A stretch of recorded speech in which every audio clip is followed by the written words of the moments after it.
ప్రభు 3 ప్రాముఖ్యమైన మాటలు 3 వ్యక్తుల జీవితంలో జరిగించినటువంటి కార్యాన్ని మీ దృష్టికి తీసుకొని వచ్చి మీ కొరకు ప్రార్థన చేయాలని ఆశపడుతూ ఉన్నాను.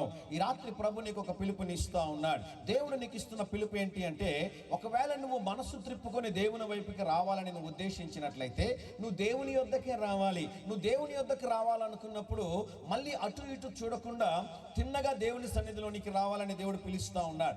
దేవుని యొద్దకు నువ్వు రావాలి అంటే మునుపు నువ్వు చేసినటువంటి కార్యాలన్నింటినీ విడిచిపెట్టి దేవుని యొద్దకు రావాలని దేవుని యొక్క వాక్యం సెలవిస్తూ ఉంది. ముగ్గురు వ్యక్తుల జీవితంలో పరిశుద్ధ గ్రంథమైన బైబిల్లో దేవుడు చేసినటువంటి ప్రాముఖ్యమైనటువంటి కార్యాలు మీకు జ్ఞాపకం చేసి ఈ రాత్రి మీ కొరకు నేను ప్రార్థన చేయాలని ఆశపడుతూ ఉన్నాను. మీ దగ్గర బైబిల్ గ్రంథం ఉన్నట్లయితే 2వ దినవృత్తాంతముల గ్రంథం 33వ అధ్యాయము 1వ వచనాన్ని చూద్దాం. 2వ దినవృత్తాంతముల గ్రంథము 33వ అధ్యాయము 1వ వచనంలో ఈ మాట రాయబడి ఉంటుంది.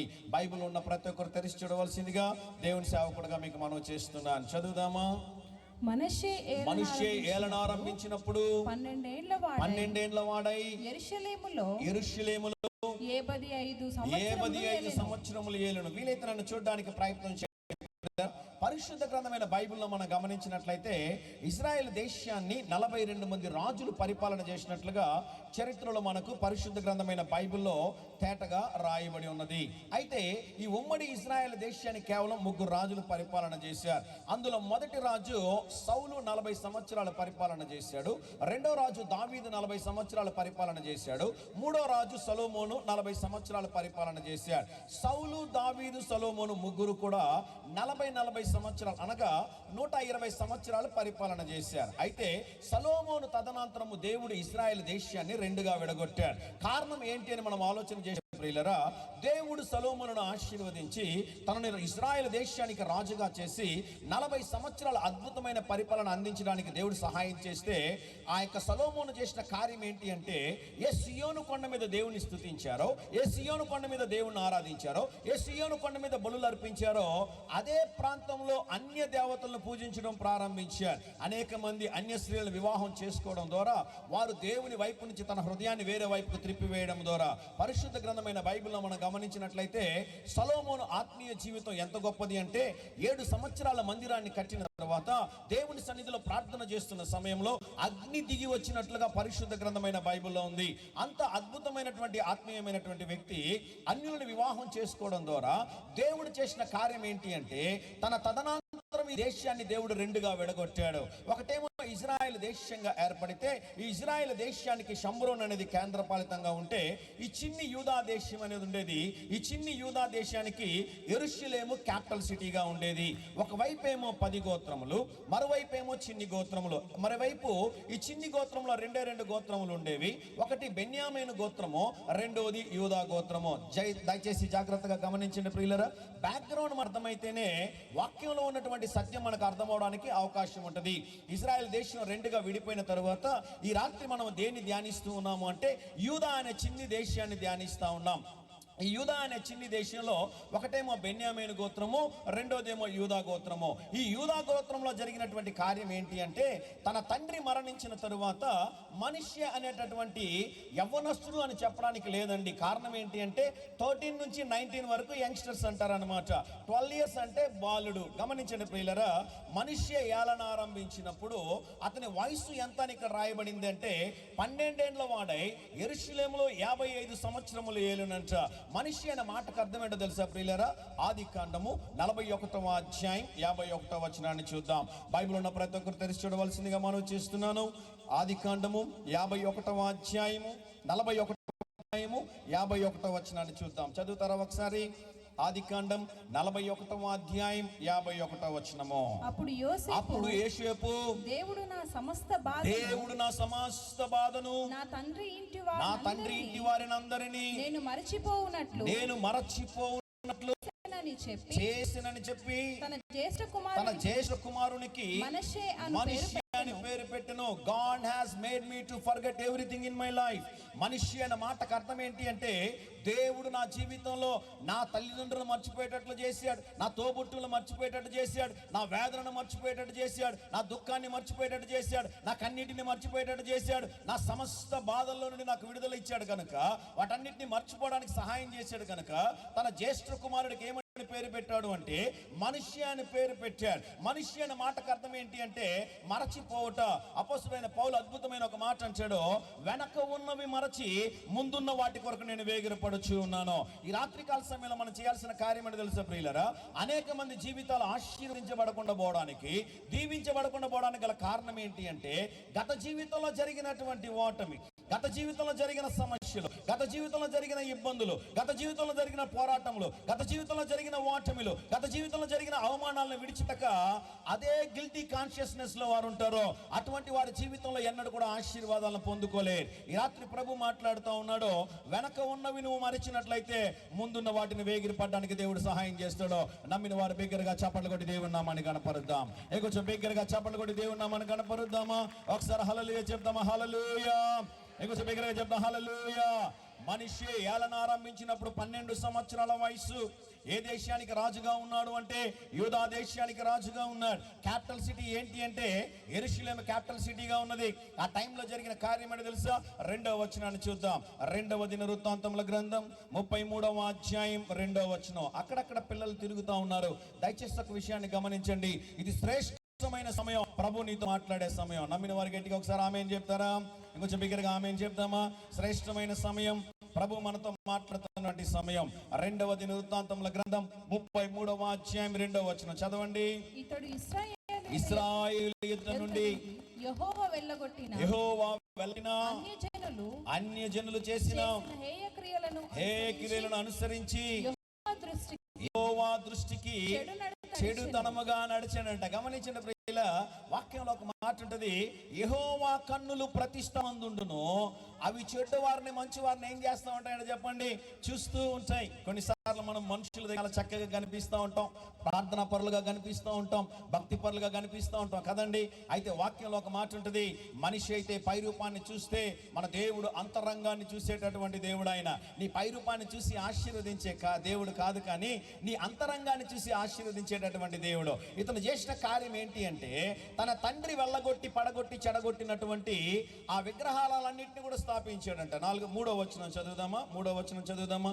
ఇతడు తన తండ్రి అయిన హిజ్కియా పడగొట్టిన ఉన్నత స్థలములను తిరిగి కట్టించి బయలుదేవతకు బలిపీఠములు నిలిపి దేవతా స్తంభములను చేయించి ఆకాశ నక్షత్రములన్నిటినీ పూజించి కొలిచినట్ట. గమనించిన ప్రియులారా, తన తండ్రి దేన్నైతే తొలగించాడో. హిజ్కియా గురించి బైబిల్ గ్రంథంలో చాలా అద్భుతమైన మాటలు రాయబడి ఉంటాయి. దేవునికి భయపడే రాజు, దేవునికి లోబడే రాజు, దేవుని మాటలను అనుసరించే రాజు, దేవుని హత్తుకుని జీవించినటువంటి రాజు.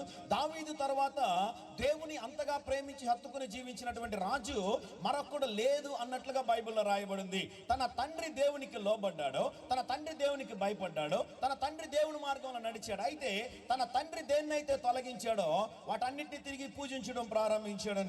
మేము ఒక బాడుగా ఇంట్లో ఉండేవారమండి.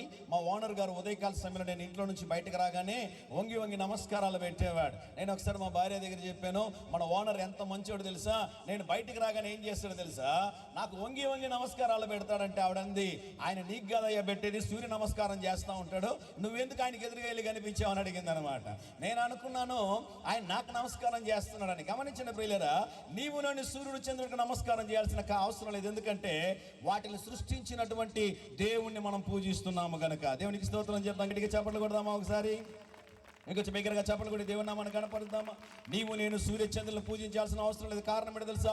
వారిని సృష్టించిన దేవుని మనం పూజిస్తున్నాము కనుక. హల్లెలూయా చెప్దామా గట్టిగా? ఇంకొంచెం గట్టిగా చెప్తాం హల్లెలూయా. గమనించండి, చాలా బాలుడైనటువంటి సమయంలో దేవుడు రాజుగా చేస్తే ఈయన చేసిన కార్యం ఏంటో తెలుసా?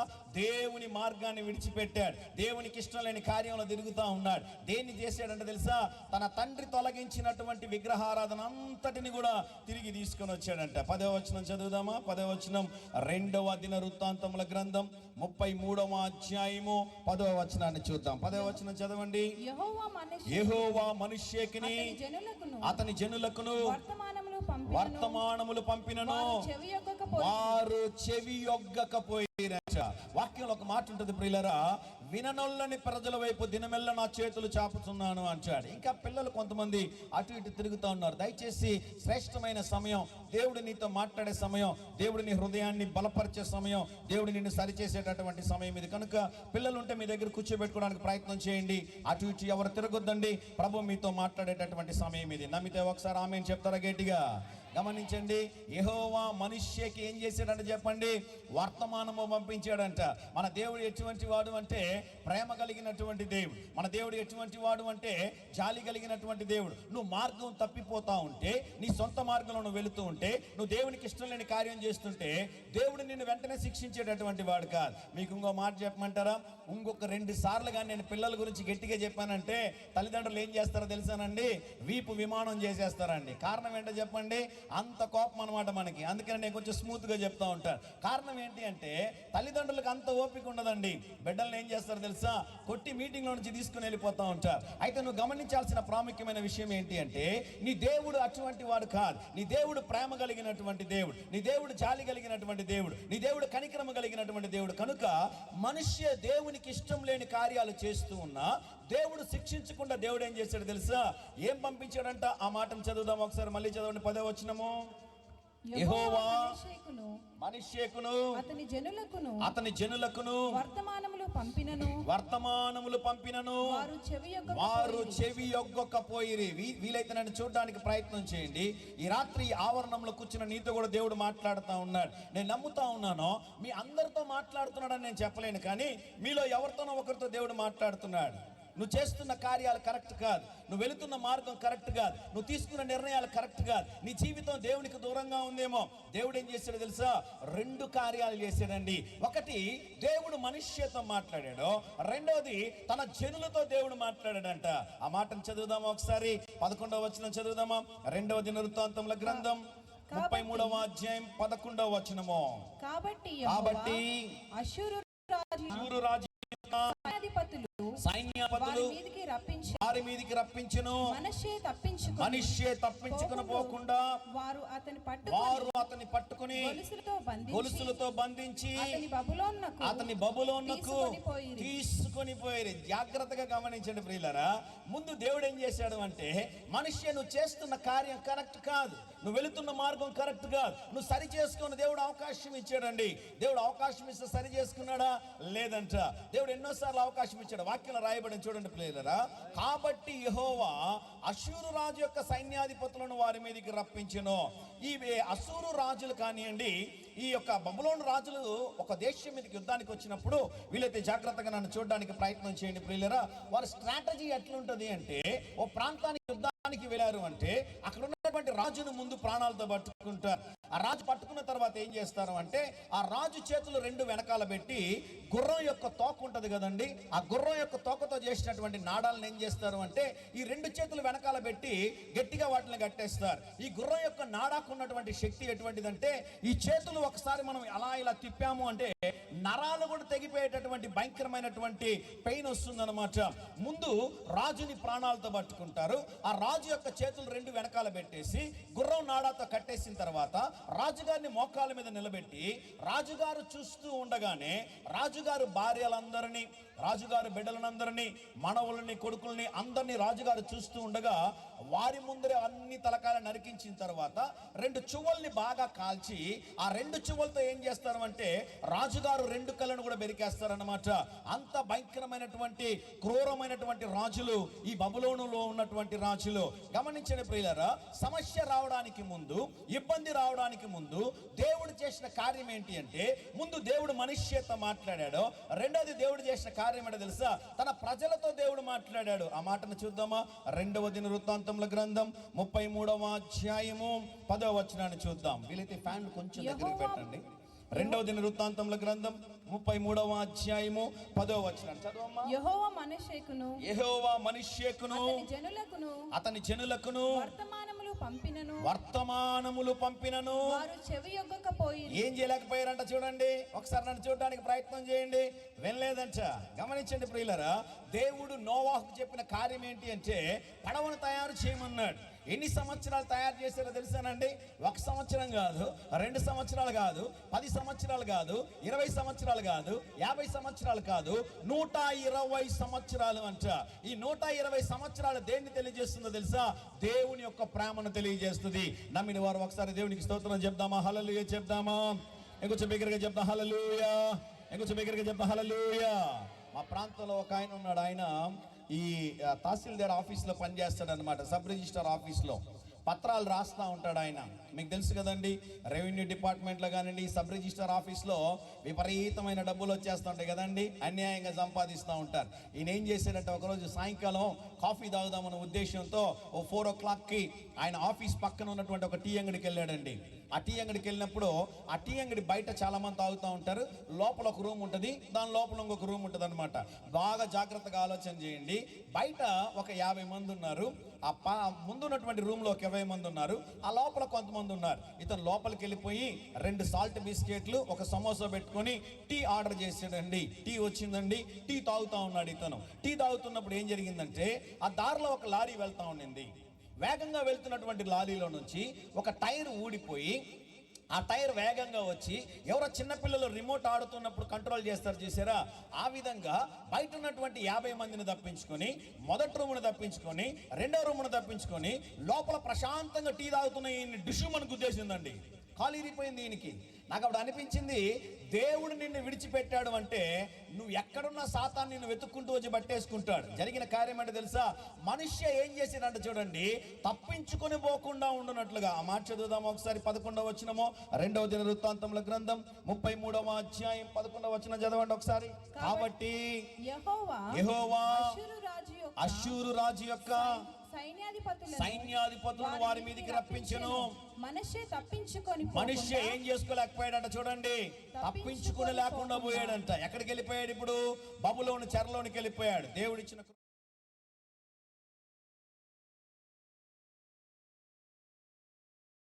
దేవుని యొక్క పరిచర్య కోసం వెళ్ళాను. చాలా అద్భుతమైనటువంటి పరిచర్య ఆ ప్రాంతంలో జరుగుతూ ఉంది. మీలో చాలా మందికి తెలిసి ఉంటుంది ప్రియులారా, బ్రిటిష్ వారు ఎవరైనా వారిని ఇబ్బంది కలిగిస్తూ ఉంటే, భారతదేశంలో సమస్య కలిగిస్తున్నటువంటి వారిని ఏం చేస్తారు అంటే, అండమాన్ జైలుకు తీసుకుని వెళ్ళి వేసి పడేస్తుంటారండి. అండమాన్ జైల్లోకి వెళ్ళిన తర్వాత జీవితంలో తిరిగి వచ్చే అవకాశం లేదు. అండమాన్ జైలు చాలా హైట్గా ఉంటుంది అనమాట.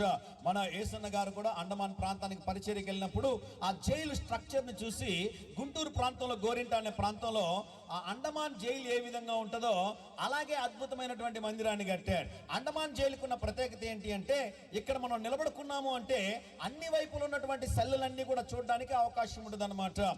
ఒకవేళ మీరు ఆ జైలు పైకి వెళ్ళిపోయి ఆ పై నుంచి దూకి తప్పించుకోవాలనుకున్నా కూడా ముసళ్ళు ఉంటాయన్నమాట. తప్పించుకునేటటువంటి అవకాశము లేనే లేదు. అండమాన్ జైలుకి వెళ్ళిన వాళ్ళు తిరిగి వచ్చే అవకాశము లేదు. అదేలాగా బబులోను చెరలోనికి ఎవరైనా వెళ్ళిపోయారు అంటే వారి జీవితం ఇంకా అంతమైపోయినట్టే, వారి చాప్టర్ ఇంకా క్లోజ్ అయిపోయినట్టే, తిరిగి వచ్చే అవకాశం లేదండి. అయితే ఇంత భయంకరమైన కార్యాలు జరగక ముందే దేవుడు తనతో మాట్లాడాడు, దేవుడు తనని హెచ్చరించాడు. మీకు మాట చెప్పమంటారా ప్రియులరా? సునీల్ దత్ గారు ఎంతో ప్రయాసతో ఎన్నో వేల రూపాయలు కాదండి, లక్షల రూపాయలు ఖర్చు పెట్టి మీటింగ్ ఎందుకోసం పెట్టారు తెలుసా? అయ్యగారుకున్న భారం కాదు, అమ్మగారుకున్న భారం కాదు, మీ ఎడల దేవునికున్న భారం కాబట్టి వారిని నిలబెట్టి దేవుడు ఈ ప్రాంతంలో మీటింగ్లు ఏర్పాటు చేశాడు. నమ్మితే బిగ్గరగా చప్పలు కూడా దేవుని నామమును గణపరుస్తారా? ఇది ఎవరి భారం అంటే, అయ్యగారు అమ్మగారు కన్నా ముందు దేవునికి మీ మీద ఒక భారం ఉంది. హల్లెలూయా చెప్దామా గట్టిగా? ఇంకొకటి చెప్తాం హల్లెలూయా. అయితే దేవుని యొక్క భారాన్ని, దేవుని యొక్క ఉద్దేశాన్ని జరిపించేవారు ఎవరున్నారు అంటే, వీరిని దేవుడు ఏర్పాటు చేసుకున్నాడు ఈ ప్రాంతంలో. రాబోయే రోజున నీ జీవితము ఆశీర్వదించబడాలి అని, నీ కుటుంబం దీవించబడాలని, నీ ఉన్నతమైన స్థితిలో ఉండాలని దేవుడు నిన్ను కోరుకున్నాడు. కనుక ఈ రాత్రి మాటలు వినడానికి దేవుడు నీకు సహాయం చేస్తా ఉన్నాడు. నువ్వు సరి చేసుకోవాల్సిన అవసరం ఉందేమో. చదువుదామా ఒక మాటని? 12వ వచనం చదువుదామా? 12వ వచనం చదవండి. అతడు శ్రమలో ఉన్నప్పుడు తన దేవుడైన యెహోవాను బతిమాలుకొని తన పితరుల దేవుని సన్నిధిని తన్ను తాను బహుగా తగ్గించుకొని. ఒక అద్భుతమైన మాట చదువుతాను చూడండి ప్రియులారా. అతడు శ్రమలో ఉన్నప్పుడు తన దేవుడైన యెహోవాను ఏం చేశాడంట? బ్రతిమాలుకున్నాడంట. మనిషి జీవితంలో ఒక అద్భుతమైన కార్యం ఏంటి అంటే, తన చెరసాలలో ఉన్న సమయంలో ఆయన చేసిన కార్యం ఏంటో తెలుసా ప్రియులారా? తన దేవుణ్ణి జ్ఞాపకం చేసుకున్నాడంట. వాక్యంలో ఒక మాట ఉంటుంది, వారు ఆయన తట్టు చూడగా వారికి వెలుగు కలిగెను, వారు ముఖములెన్నడూ అవమానపరచబడకపోయిను. తెలుగు ట్రాన్స్లేషన్ ఏమని ఉంటుందంటే, వారు ఆయన తట్టు చూడగా వారికి వెలుగు కలిగెను, వారు ముఖములెన్నడూ లజ్జింపకపోయినని రాయబడి ఉంటుంది. యాక్చువల్ ట్రాన్స్లేషన్ మనం గమనించినట్లయితే ప్రియులారా, వారు ఆయన తట్టు చూడగా వారికి వెలుగు కలిగెను, వారు ముఖములెన్నడూ అవమానపరచబడకపోయిను. ఈ రాత్రి మీకు ఒక మాట చెప్పమంటారు ప్రియులారా, దేవుని వైపు చూచినటువంటి ఏ ముఖము కూడా ఎన్నడూ అవమానపరచబడదు. నమ్మిన వారు బిగ్గరగా చప్పట్లు కొడతారు, గట్టిగా ఇంకొంచెం బిగ్గరగా చప్పట్లు కొట్టి దేవుని నామాన్ని కనపరుద్దాం. ఆయన వైపు చూచినటువంటి వారు ఎవరు కూడా, ఆయనను ఆశ్రయించిన వారు ఎవరు కూడా, ఆయన యొద్దకు వచ్చినటువంటి ఎవరు కూడా ఒట్టి చేతులతో పంపించే దేవుడు కాదు. ఆయన ఆశీర్వదించి పంపించేటటువంటి దేవుడు. మనిషి జీవితంలో చేసిన ఒక అద్భుతమైన కార్యం ఏంటో తెలుసా ప్రియులారా, తను తీసుకున్నటువంటి ఒక అద్భుతమైన నిర్ణయం ఏంటో తెలుసా ప్రియులారా, తన దేవుడైన యెహోవాను ఏం చేసేదంట, చదువుదాం ఆ మాటని. అతడు శ్రమలో ఉన్నప్పుడు తన దేవుడైన యెహోవాను బ్రతిమాలుకొని తన పితరుల దేవుని సన్నిధిని తన్ను తాను ఏం చేశారంటే చెప్పండి, మామూలుగా కాదండి.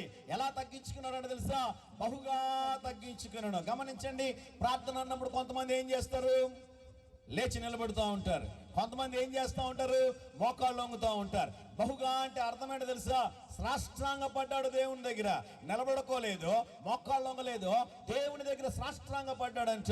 తను చేసినటువంటి ఒక అద్భుతమైన కార్యం ఏంటి అంటే, ఈ కార్యం అంతా ఎక్కడ జరుగుతూ ఉంది అంటే, బబులోను చెరలో ఉన్నప్పుడు జరుగుతూ ఉంది, సమస్యల్లో ఉన్నప్పుడు జరుగుతూ ఉంది, ఇబ్బందుల్లో ఉన్నప్పుడు జరుగుతూ ఉంది, పోరాటాల్లో ఉన్నప్పుడు జరుగుతూ ఉంది, ఆశలన్నీ చెమ్మగిలిన సమయంలో జరుగుతూ ఉంది, నిరాశలో ఉన్న సమయంలో జరుగుతూ ఉంది, ఆధారం లేని సమయంలో జరుగుతూ ఉంది. ఆయన చేసిన కార్యం ఏంటి అంటే, ముందు తన దేవుణ్ణి జ్ఞాపకం చేసుకున్నాడు, తన దేవుని సన్నిధిలో తగ్గించుకున్నాడు.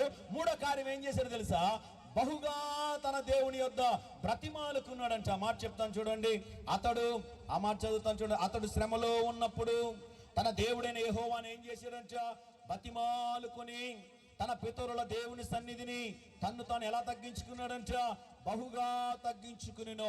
ఓ మాటను చదువుదామా ప్రియులారా, 91వ కీర్తన 15వ వచనాన్ని చదువుదాం. పరిశుద్ధ గ్రంథమైన బైబిల్లో నుండి 91వ కీర్తన 15వ వచనంలో ఈ చక్కని మాట రాయబడి ఉంటది. బైబిల్ ఉన్న ప్రతి ఒక్కరు తెలిసి చూడవలసిందిగా మనం చేస్తున్నాం. 91వ కీర్తన 15వ వచనాన్ని చదువుదాం. అతడు నాకు మొరపెట్టగా నేను అతనికి ఉత్తరం ఇచ్చేదను, శ్రమలో నేను అతనికి తోడై ఉండేదను, అతన్ని విడిపించి అతన్ని ఏం చేసేదను, గొప్ప చేయదును. ఈ రాత్రి నీకు శుభవార్త ఏంటి అంటే, నువ్వు మొరపెడితే నీకు జవాబిచ్చే దేవుడు ఉన్నాడు. నమ్మిన వారు దేవునికి స్తోత్రం చెప్దామా, ఇంకొంచెం గట్టి చెప్తా హల్లెలూయా. మీరు చాలాసార్లు కుటుంబాల్లో గమనించండి, మీరు ఏదైనా అడుగుతుంటే, భార్య అడుగుతుంటే భర్త విన్నా కూడా ఎలా ఉంటాడు చెప్పండి, విన్నట్టు నటిస్తూ ఉంటాడు. కొంతమంది అంటుంటారు మనతో, నీకేమైనా ఇబ్బంది ఉందనుకోండి, ఆర్థిక సమస్యలు ఉన్నాయనుకోండి, నీకేమైనా అవసరం ఉందనుకోండి, వెంటనే నాకు కాల్ చేయండి అంటూ ఉంటారు కదండి. అనేక మంది మనకు ప్రమాణాలు చేస్తూ ఉంటారు. అవసరమైన సందర్భంలో మీరు ఫోన్ చేసి, చాలా అప్పుల్లో ఉన్నానయ్యా నాకు సహాయం చేయండి అంటే, సాయంకాలం 4 గంటలకు ఫోన్ చేయండి అంటారు. సాయంకాలం 4 గంటలకు మీరు కాల్ చేయగానే మీరు కాల్ చేసిన నెంబర్ తాత్కాలికంగా తొలగించబడినది అని వస్తూ ఉంటుంది, వాయిస్ మెసేజ్ కదండి. కాల్ చేయగానే ఏమంటారు చెప్పండి, మీరు కాల్ చేసిన నెంబరు బ్లాక్ లిస్ట్ లో పెట్టబడిందండి, మీరు కాల్ చేసిన నెంబరు అవుట్ ఆఫ్ కవరేజ్ ఏరియాలో ఉందండి అంటూ ఉంటారు కదండి. అయితే నీ దేవుడు ఎటువంటి వాడు అంటే, నువ్వు మొరపెడితే నీకు ఉత్తరం ఇచ్చేటటువంటి దేవుడు ఉన్నాడు. మీరు గమనించండి ప్రియులారా, ఐసీయూలో నీకు తోడొచ్చేది భార్య నీకు తోడు రాదండి, ఐసీలో ఉన్నవాడు భర్త నీకు తోడు రారు. ఎవరైనా నర్సులు ఉంటే దయతో క్షమించేలా, మనం అక్కడ నిలబడుకుంటే ఏమంటారు చెప్పండి, ముందు బయటికి వెళ్ళా అంటారు. ఐసీయూలో కూడా నీకు తోడున్నది ఎవరన్నా అంటే అది దేవుడు మాత్రమే. దేవునికి స్తోత్రం చెప్తాం హల్లెలూయా. ఎవరైనా కొడుకు కూతురు 10th క్లాస్ ఎగ్జామ్ రాస్తుంటే డాడీ మమ్మీ కూడా వెళ్ళిపోయి, సార్ నేను కూడా నా కూతురుతో పాటు 10 నిమిషాలు కూర్చుంటానంటే ఇద్దరు కలిసి బయటకు వెళ్ళండి అంటాడు. అవునా కదా? నీ ఎగ్జామ్ హాల్లో నీకు రాగలిగినటువంటి వాడు, నీ విమాన ప్రయాణంలో నీతో రాగలిగిన వాడు, నీ పడవ ప్రయాణంలో నీతో రాగలిగిన వాడు, నీ ట్రైన్ ప్రయాణంలో నీతో రాగలిగిన వాడు, నీ హాస్పిటల్కి రాగలిగినటువంటి వాడు, నువ్వు ఎక్కడున్నా నీ దగ్గరకు వచ్చి సహాయం చేసే దేవుడు ఎవరైనా ఉన్నారు అంటే మన ప్రభు అయిన యేసుక్రీస్తు ఒక్కడే. నీ సమస్యల్లో ఉన్నప్పుడు, నువ్వు ఇబ్బందుల్లో ఉన్నప్పుడు, నీ పోరాటాల్లో ఉన్నప్పుడు, నీ శ్రమలో ఉన్నప్పుడు నీకు జవాబిచ్చే దేవుడు ఎవరైనా ఉన్నారు అంటే అది యేసు ప్రభువు ఒక్కడే. నమ్మిన వాళ్ళు గట్టిగా స్తోత్రం చెప్దాం హల్లెలూయా. గట్టిగా చెప్దాం హల్లెలూయా. అతడు శ్రమలలో నాకు మొరపెట్టగా నేను అతనికి ఉత్తరం ఇచ్చేదను. మరొక అద్భుతమైన మాట ఉంటుంది చూడండి, నేను అతనికి ఏమై ఉంటాడంట, తోడై ఉండే దేవుడు ఆయన. ఆమె ఏం చెప్తామా గట్టిగా? ఈ దేవుడు ఎటువంటి దేవుడు అండి? శ్రమలో ఉన్నప్పుడు విడువనటువంటి దేవుడు అండి. ఈ దేవుడు ఎప్పుడు సహాయం చేస్తాడంటే, అందరూ నిన్ను చేయి విడిచినప్పుడు నీకు సహాయం చేసేటటువంటి దేవుడు. మరొక అద్భుతమైన మాట ఉంటుంది, అతన్ని ఏం చేస్తున్నాడు రాయబడింది, విడిపించెదను. ఈ రాత్రి నా మాటలు వింటున్నటువంటి వారు, ఈ ప్రాంగణంలో ఉన్నటువంటి వారైనా, లైవ్ లో చూస్తున్న వారైనా, ప్రభు నీతో మాట్లాడుతున్నాడు. ఈ రాత్రి నువ్వు మొర్ర పెట్టగలిగితే నీ యొక్క సమస్యల నుంచి విడుదల ఇవ్వడానికి ప్రభు సిద్ధంగా ఉన్నాడు. రెండు చేతుల పైకెత్తి దేవునికి స్తోత్రం చెప్దాం. ఒకసారి ఇంకొక గడికి స్తోత్రం చెప్దాం. హల్లెలూయా. చదువుదాం ఆ మాటని. 2వ దినవృత్తాంతముల గ్రంథం 33వ అధ్యాయము 13వ వచనాన్ని చదువుదాం. 2వ దినవృత్తాంతముల గ్రంథం 33వ అధ్యాయం 13వ వచనాన్ని చదువుదాం. ఆయనకు మొరలిడగా ఆయన అతని విన్నపములను ఆలకించి. ఒక్కసారి బిగ్గరగా ఇక్కడ నిలబడి చప్పట్లు కొట్టడానికి ప్రయత్నం చేస్తారు. కొంచెం బిగ్గరగా చప్పట్లు కొడతారా? అస్సలు వినబడడం లేదండి. ఇంకొంచెం బిగ్గరగా చప్పట్లు కొట్టి దేవుడు నామమున కనపడద్దాం. ఎంత అద్భుతమైన మాట అండి. వీలైతే నన్ను చూడడానికి ప్రయత్నం చేస్తారా? ఆయనకు మొరలిడగా ఆయన అతని విన్నపములు ఏం చేశాడు అంట, ఆలకించాడు. నీకు మాట చెప్పమంటావా? కమలాపురంలో ఉన్నటువంటి మీకు శుభవార్త చెప్పమంటారా? ఈ రాత్రి ఇక్కడ నువ్వు చేయబోయే ప్రార్థన దేవుడు ఆలకించి జవాబును దయచేయబోతా ఉన్నాడు. దేవుని స్తోత్రం కలుగును గాక. ఇంత ఆశీర్వాదకరమైన సమయం నీ జీవితంలో మరొకటి రాదు. ఇంత మంచి అవకాశం నీ జీవితంలో మరొకటి రాదు. కారణం ఏంటో తెలుసా? ఈ స్థలములో మనతో పాటు ప్రభువైన యేసు క్రీస్తు వారు మన మధ్యలో ఉన్నారు. నమ్మిన వారు బిగ్గరగా చప్పట్లు కొట్టి దేవుని నామాన్ని కనపరుద్దాం. ఇంకొంచెం బిగ్గరగా చప్పట్లు కొట్టి దేవుని నామాన్ని కనపరుద్దాం. ఎప్పుడైతే మనిషి ప్రార్థన చేశాడో దేవుడు అతని మొరల్ని ఏం చేశాడంట, ఆలకించి. చదవండి అమ్మా మాటని. ఆయనకు మొరలిడగా ఆయన అతని విన్నపములను ఆలకించి యెరూషలేమునకు అతని రాజ్యములోనికి అతని తిరిగి తీసుకొని వచ్చినప్పుడు యెహోవా దేవుడై ఉన్నాడని మనష్షే తెలుసుకొనెను. ఇంతకుముందు ఒక మాట చెప్పాను. బబులోను చెరలోనికి వెళ్ళిన తరువాత, బబులోను చెరసాలలోనికి వెళ్ళిన తరువాత వ్యక్తి తిరిగి వచ్చే అవకాశం లేదు. వచ్చే అవకాశం లేదండి. అయితే సర్వశక్తిమంతుడైన దేవుడు, సమస్తమును చేయగలిగిన దేవుడు, నీకోసం ఏదైనా చేయగలిగిన దేవుడు, శాసనములు మార్చగలిగిన దేవుడు, జీవోలను మార్చగలిగిన దేవుడు, రాజుల్ని మార్చగలిగిన దేవుడు, ప్రభుత్వాలను మార్చగలిగిన దేవుడు, అసాధ్యము అనుకున్న వాటిని సుసాధ్యము చేయగలిగిన దేవుని దగ్గరికి నువ్వు వస్తే నువ్వు అడిగిన వాటికన్నా, ఊహించిన వాటికన్నా గొప్ప కార్యాలు చేయ దేవుడై ఉన్నాడు. దేవునికి స్తోత్రం కలుగును గాక. హల్లెలూయా చెప్దామా ఒకసారి గట్టిగా? హల్లెలూయా. తిరిగి దేవుడు ఎక్కడికి తీసుకొని వచ్చాడంట? కోల్పోయినటువంటి సింహాసనం మీదకి దేవుడు తీసుకొని వచ్చాడు. అప్పుడు గాని మనోడికి ఏం అర్థం కాలేదంట. మనిషికి ఆ మాట చదువుతారా ఒకసారి? అతనిని తిరిగి తీసుకొని వచ్చినప్పుడు యెహోవాయే దేవుడై ఉన్నాడని మనిషే ఏం చేశాడంట? చూడండి, తెలుసుకునేనంట. అంతవరకు ఏం కాలేదు ఆయనకి. దేవుడు ఒకడు ఉన్నాడన్న విషయం తెలియదు, సహాయం చేసే దేవుడు ఉన్నాడన్న విషయం తెలియదు. ఎప్పుడైతే తిరిగి తన సింహాసనానికి దేవుడు తీసుకొని వచ్చాడో, మనిషి ఒక అద్భుతమైన మాట అంటాడో, యెహోవాయే దేవుడై ఉన్నాడని తెలుసుకున్నాడంట.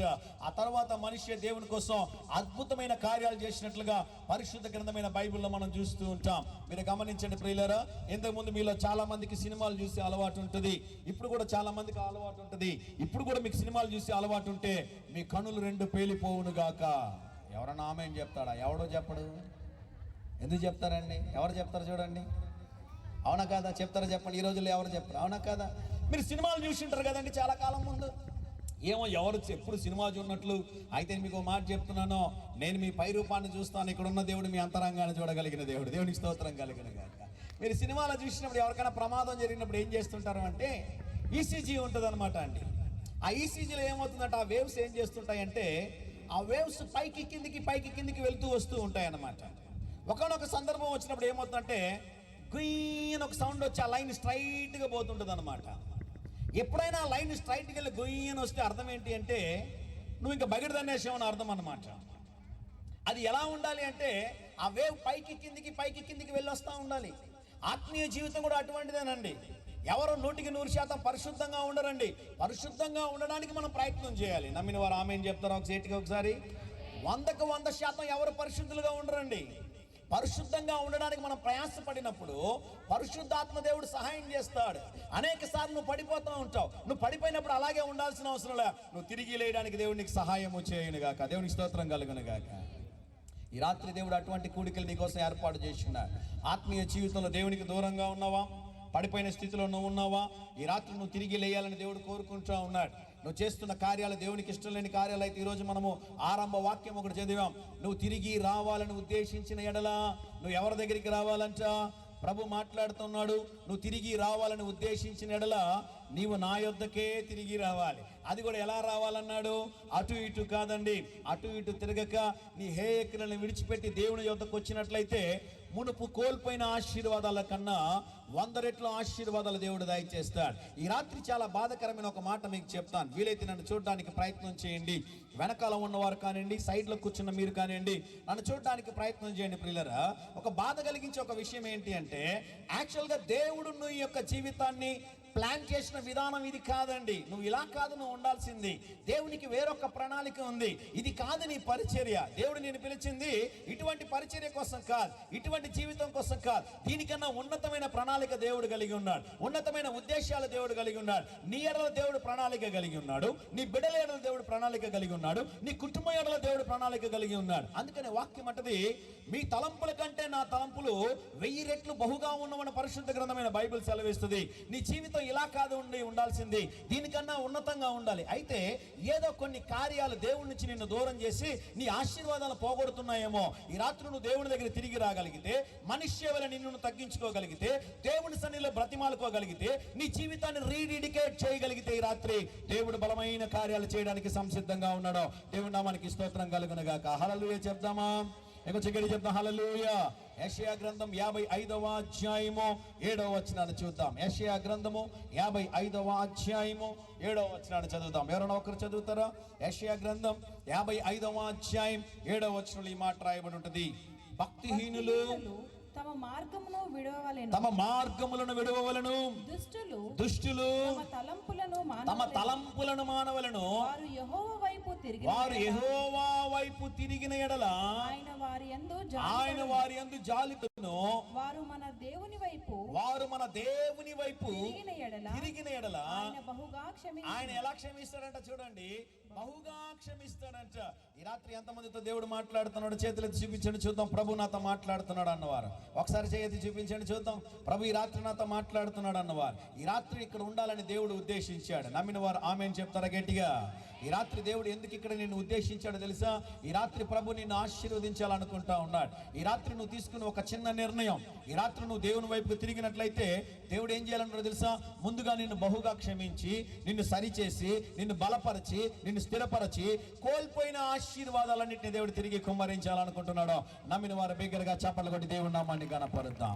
ఇంకొంచెం బిగ్గరగా చప్పట్లు కొట్టి దేవుడి నామాన్ని గణపరుద్దాం. నాకు తెలిసినటువంటి మా ఫ్రెండ్ ఒక అతను బెంగళూరు ప్రాంతంలో పరిచర్య చేస్తున్నాడండి, సేవ చేస్తున్నాడు. ఆయన వాళ్ళ చర్చ్ పేరు వచ్చి గ్రేస్ జనరేషన్ చర్చ్.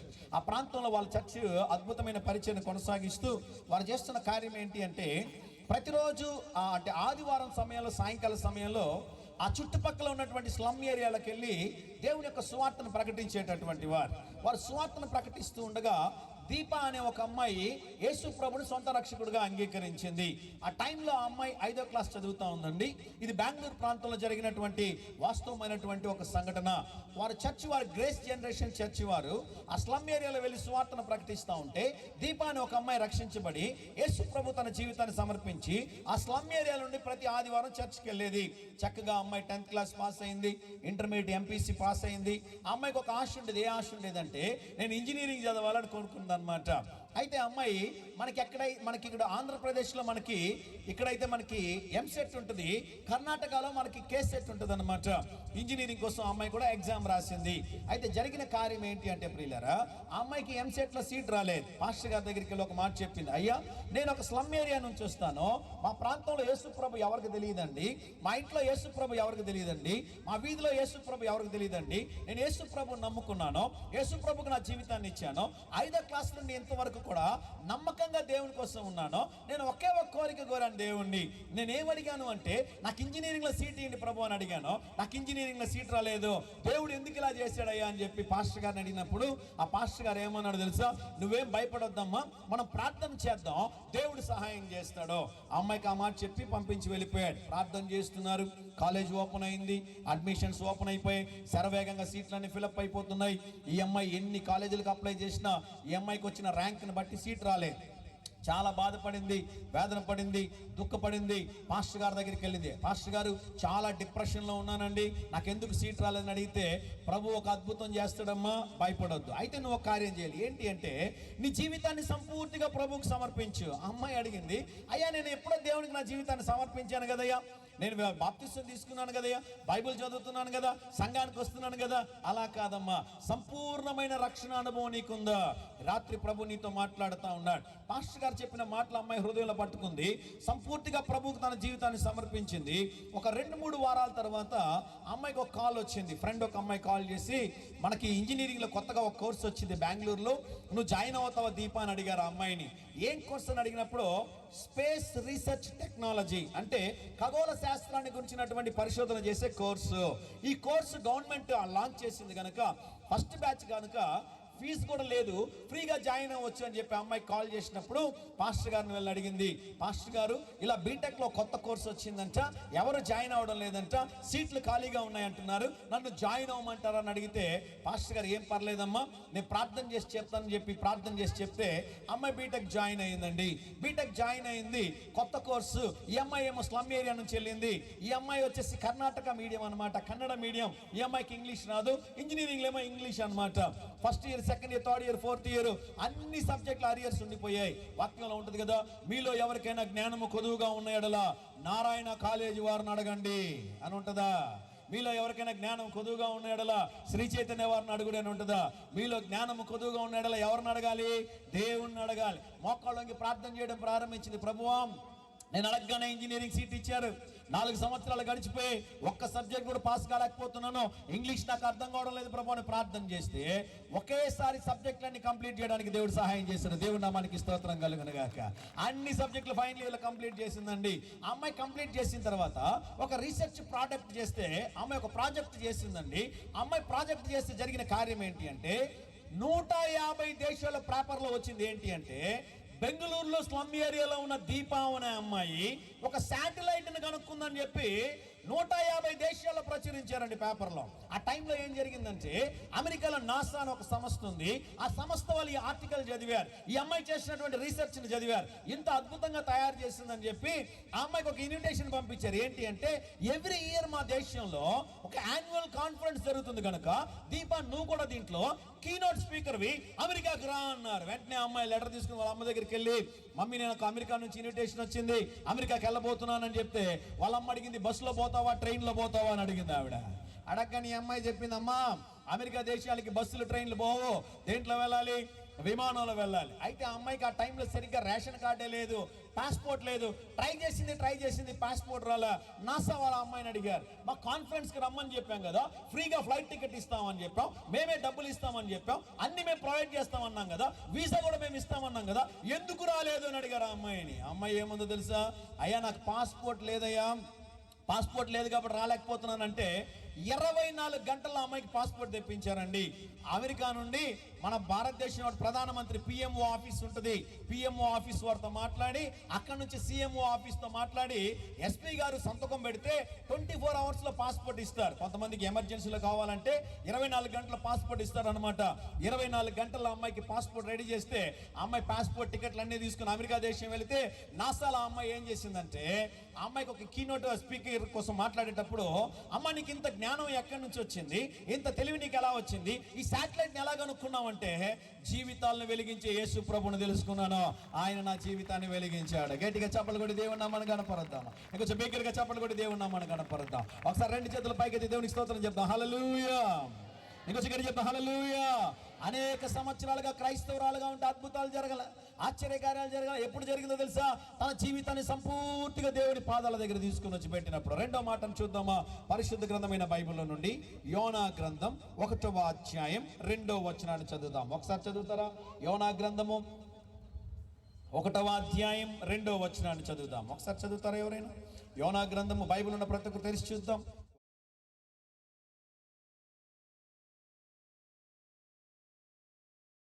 నా దృష్టికి ఘోరమాయను గనుక నీవు లేచి నినెవే మహాపట్టణమునకు పోయి నినివే మహాపట్టణమునకు పోయి దానికి దుర్గతి కలుగునని దానికి దుర్గతి కలుగునని ఏం చేయమన్నాడు? ప్రకటింపుము. ప్రకటింపుము. గమనించండి ప్రియులారా, మనుష్య దేవునికి దూరంగా వెళ్తున్నప్పుడు, మనుష్య ప్రజలు దేవునికి దూరంగా వెళ్తున్నప్పుడు దేవుడు సూటిగా మాట్లాడాడు. ఈ మాటలు జాగ్రత్తగా మీరు గమనించాలి.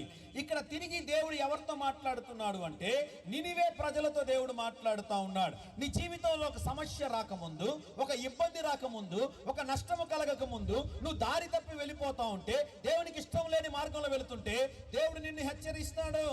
దేవుడు నిన్ను ఏం చేస్తాడో తెలుసా? నువ్వు వెళుతున్న మార్గం కరెక్ట్ కాదంటాడు. ఎన్నిసార్లు గర్తించిన లోబడిన వాడికి ఏం కలుగుతుందంట? హఠాత్తుగా మరణము కలుగునని బైబిల్లో రాయబడింది. ఈ రాత్రికాల సమయంలో ప్రభు నీతో కూడా మాట్లాడుతూ ఉన్నాడు. ఒక అద్భుతమైన మాట ఇక్కడ రాయబడింది ప్రియులారా. నినివే పట్టణస్థుల పాపము అని రాయలేదండి. పాపము అనగా మనకు తెలుసు ఆజ్ఞ అతిక్రమమే పాపము. అయితే ఇక్కడ రాయబడిన మాట చదువుతారా ఒకసారి? యోనా గ్రంథం 1వ అధ్యాయం 2వ వచనాన్ని చూద్దాం. ఇప్పుడే చదివాం కదా, మళ్ళీ చదవండి ఒకసారి చూద్దాం. నినివే పట్టణస్థుల దోషము నా దృష్టికి ఎలా అయినదంట? ఘోరమైన. గమనించండి, పాపమా దోషమా? పాపం కాదండి. పాపం అనగా అర్థం ఏంటి అంటే దేవుడిచ్చిన ఆజ్ఞను అతిక్రమించడమే పాపము. అయితే దోషము అనగా అర్థం ఏంటి అంటే ఒక పాపాన్ని క్రమ పద్ధతిలో చేయడం. నినివే పట్టణస్థుల పాపం అని బైబిల్లో రాయబడలా. దేవుడు సూటిగా ఏం మాట్లాడాడంటే నినివే పట్టణస్థుల దోషము ఎవరి దృష్టికంట? దేవుని దృష్టికి. గమనించండి, మొదటి మాటలో మనం చూసాము మనిషే దేవుని దృష్టికి చెడుగా నడుచుకున్నాడంట. ఇక్కడ ఒక మనిషి కాదండి, ఒక దేశాన్ని గురించి దేవుడు మాట్లాడుతూ ఉన్నాడు, ఓ పట్టణాన్ని గురించి దేవుడు మాట్లాడుతూ ఉన్నాడు. దేవుడు ఏమన్నాడు అంటే ఒక వ్యక్తి కాదండి, నినివే పట్టణస్థుల దోషము ఎవరి దృష్టికి చెడుతనముగా ఉన్నదంట? దేవుని దృష్టికి చెడుతనముగా ఉన్నదంట. చదువుదాము ఒకసారి యోనా గ్రంథం 3వ అధ్యాయం 3వ వచనాన్ని చదువుదాం. ఆ సమయం దయచేసి క్షమించండి, సమయం లేదు కాబట్టి 5వ వచనం చదువుదాం. ఇప్పటికే 10 గంటల 10 నిమిషాలు అయింది. మీకు మాట చెప్పమంటారా? మీలో కొంతమంది అనుకుంటా ఉంటారు, ఎందుకండి ఈయన తిరుమల ఎక్స్ప్రెస్ లాగా పోతున్నాడు వేగంగా అంటే. వేగంగా పోవాలని నాకేమైనా ఆశ చెప్పండి? ఎంత గొంతు చించుకుని మాట్లాడండి, చాలా కష్టం కదా. నిన్న రాత్రి మీటింగ్ అయ్యే లోపల 1 గంట అయిందండి. అక్కడ నుంచి ప్రయాణమై మీ మధ్యలోనికి వచ్చాం. దీని అంతటికి కారణం ఎవరో తెలుసా? నేను చెప్తాను, మీరందరూ గట్టిగా చప్పట్లు కొట్టాలి. కింద కూర్చున్న మీరే. ఎవరు కొట్టడం లేదేంటి? ఎందుకు చెప్పండి చూద్దాం. మీరు 8, 9 అయినా రావడంలే, అవునా కాదండి? సరే వచ్చారు అనుకోండి, వచ్చిన తర్వాత ప్రతి ఒక్కరూ పాడాలనుకుంటారండి. ఈ రోజుల్లో మీటింగ్లో పెద్ద బిగ్గెస్ట్ డిజాస్టర్ సింగర్లు అన్నమాట. పాట పాడమని ఇచ్చామంటే 10 వచనాలు పాడతారు. దేవునికి స్తోత్రం కలుగును గాక. నేను ఎవరిని బాగా పాడారని చెప్పనండి ఎప్పుడు కూడా. ఎందుకంటే పాడారు అని చెప్తే ఒకే పాట 10 సంవత్సరాలు పాడతారండి. 10 సంవత్సరాలు పాడతారు, 10 వచనాలు పాడతారు. మంచిదే, పాడడం తప్పని నేను చెప్పడం లేదు, మంచిదే. కానీ సమయానుకూలంగా ఉండాలి. దయచేసి రేపు మరొక దైవజనులు ఎవరు వస్తారో తెలియదు, కానీ సమయానికి రావడానికి ప్రయత్నం చేయండి. ప్రభు మీతో మాట్లాడతాడు. ఆమేన్ చెప్దామా? గమనించండి ప్రియులారా, యోనా గ్రంథం 3వ అధ్యాయం 5వ వచనం చదువుతారా? నినివే పట్టణపు వారు దేవుని యందు ఉపవాస దినము చాటించి గనులేమి అల్పులేమి అందరును గోనె పట్ట కట్టుకున్నారట. గమనించండి ప్రియులారా, యూదులకు ఒక అలవాటు ఉంది. ఏ అలవాటు ఉంది అంటే వీరికి ఎప్పుడైనా ఓటమి కలిగినప్పుడు, సమస్య కలిగినప్పుడు, ఇబ్బంది కలిగినప్పుడు, ఓడిపోయినప్పుడు ఏం చేస్తారు అంటే తిన్నగా దేవుని సన్నిధిలో వెళ్ళిపోతారండి. మొదట వారు చేసే కార్యం ఏంటి అంటే దేవుని దగ్గరికి వెళ్తారు. రెండో కార్యం ఏం చేస్తారు అంటే దేవుని సన్నిధిలో కూర్చుంటారు. మూడో కార్యం ఏం చేస్తారంటే బట్టలన్నింటినీ విప్పేసి నార బట్టలు ధరించుకుంటారు అన్నమాట. నార బట్టలు ధరించుకున్న తర్వాత ఏం చేస్తారు అంటే బూడిద నెత్తి మీద పోసుకుంటారు. అయితే గమనించండి ప్రియులారా, దేవుడు ఎప్పుడైతే నినివే పట్టణానికి ప్రవక్తను పంపించాడో, ప్రవక్త దుర్గతి పడుతుందని ప్రకటించాడో, రాజు దగ్గర నుంచి, సైన్యాధిపతుల దగ్గర నుంచి, పశువులనేమి, గేదెలనేమి, చిన్నపిల్లలేమి అందరూ కూడా ఏం చేశారు అంటే దేవుని వైపుకు తిరగడానికి ప్రయత్నం చేశారంట. దేవుడిచ్చిన కృపను బట్టి, దేవుడు నాకు ఇచ్చిన శ్రేష్టమైన అవకాశం అంటే దేవుడిచ్చిన కృప కొరకై, దేవుని నామ మహిమార్థం కొరకై చెప్తున్నాను. నేను ప్రతి నెల ఇజ్రాయెల్ దేశం వెళ్తానండి. ఎవరైనా సంవత్సరానికి ఒకసారి వెళ్తారు, మరి కొంతమంది కూడా అవకాశం ఉంది. దేవుడిచ్చిన కృపను బట్టి నాకు దేవుడిచ్చిన కృప ఏంటి అంటే ప్రతి నెల ఇజ్రాయెల్ దేశం పోయే కృపను దేవుడు ఇచ్చాడు. లాస్ట్ టైం నేను ఇజ్రాయెల్ దేశం వెళ్ళినప్పుడు నజరేతులో ఉన్నాం అనమాట. ఆ టైంలో మా టూర్ గైడ్ ఒక మాట చెప్పాడు, శరత్ గారు ఇంకా బస్సు రాలేదు కాబట్టి మీరు రిసెప్షన్లో కూర్చోండి, మీకోసం కాఫీ ఆర్డర్ చేస్తాను సార్, కాఫీ తాగుతున్న అంత లోపల బస్సు వస్తుంది, మనం వెళ్ళాల్సిన ప్లేస్కి వెళ్దాం అని చెప్పారు. నజరేతు అనగానే మనకు తెలుసు సునీల్ దత్తయ్య గారు ఈ మీటింగ్ నేను వస్తానన్నప్పటి నుంచి నన్ను ఒకటే మాట అడుగుతున్నారు, ఏంటో తెలుసా? మీరు ఏం తింటారండి? మీరేం తింటారండి, మీకేం కావాలో చెప్పండి, సేవకులు మేము ప్రేమించే కుటుంబం మాది, మీకేం కావాలో చేస్తామంటే అయ్యగారికి ఏం తెలుసు నేను తినే తలకాయలని కదండి. సేవకులు ఏం తింటారో చెప్పండి, తలకాయలు తింటారు అంతేనా కదా, అవునా కాదనండి. అయ్యగారికి ఒకటే మాట అడుగుతున్నారు, మీరు ఏం తింటారో చెప్పండి, మటన్ తింటారా, చికెన్ తింటారా, మీకోసం ఏర్పాటు చేస్తాను. ఎందుకు? వచ్చిన దైవజనుల్ని ప్రేమించాలి, వారిని గౌరవించాలి, వారికి మంచి భోజనం ఏర్పాటు చేయాలని ఆశ కదా. నేను నజరేతుకి వెళ్ళినప్పుడు నేను ఏం అడిగానో తెలుసా? యేసు ప్రభువా ఈరోజు మీ ఊరికి వచ్చాను, నాకేమి ఇస్తావు అని అడిగాను. నజరేతు యేసు ప్రభు పెరిగిన ఊరు కదా, బెత్లెహేములో ఆయన పుట్టాడు, నజరేతులో పెరిగాడు, యెరూషలేములో సిలువ వేయబడ్డాడు. అందుకే నేను ఒక మాట అడిగాను, ప్రభువా ఈ రోజు నేను నజరేతుకు వచ్చాను, మీ ఊరికి వచ్చా, నాకేమి ఇస్తావు ప్రభు అని చెప్పి కాఫీ తాగుతా ఉన్నానండి. ఈ బైబిల్ దేవుడితో ఉన్న సమస్య ఏంటి అంటే ఈయన మాట్లాడే దేవుడు. నేను కాఫీ తాగుతున్నా ఒక 5 నిమిషాల తర్వాత ప్రభు మాట్లాడడం ప్రారంభించాడు. దేవుడు ఏమన్నాడు తెలుసా? నీకోసం రోజు పుత్తూరుకు వస్తున్నా, నువ్వేమి ఇచ్చావు నాకు అన్నాడు. నాకు అప్పుడు అర్థమైంది, ప్రపంచంలో ప్రతి దేవుడిని మనిషి వెతుక్కుంటూ పోవాలి, మనిషిని వెతుక్కుంటూ వచ్చే దేవుడి సృష్టిలో ఎవరైనా ఉన్నారు అంటే ప్రభు అయిన యేసుక్రీస్తు ఒక్కడే. ఇంకొంచెం బిగ్గరగా చప్పలు కొట్టి దేవుని నామమున గణపరుద్దామా? ఇంకొంచెం బిగ్గరగా చప్పలు కొట్టి దేవుని నామమున గణపరుద్దాం. ఒకసారి చెప్దాం గట్టిగా, హల్లెలూయా. ఇంకొంచెం బిగ్గరగా చెప్దాం, హల్లెలూయా. నిన్ను వెతుక్కుంటూ వచ్చే దేవుడు ఎవరైనా ఉన్నారు అంటే అది ప్రభు అయిన యేసుక్రీస్తు ఒక్కరే.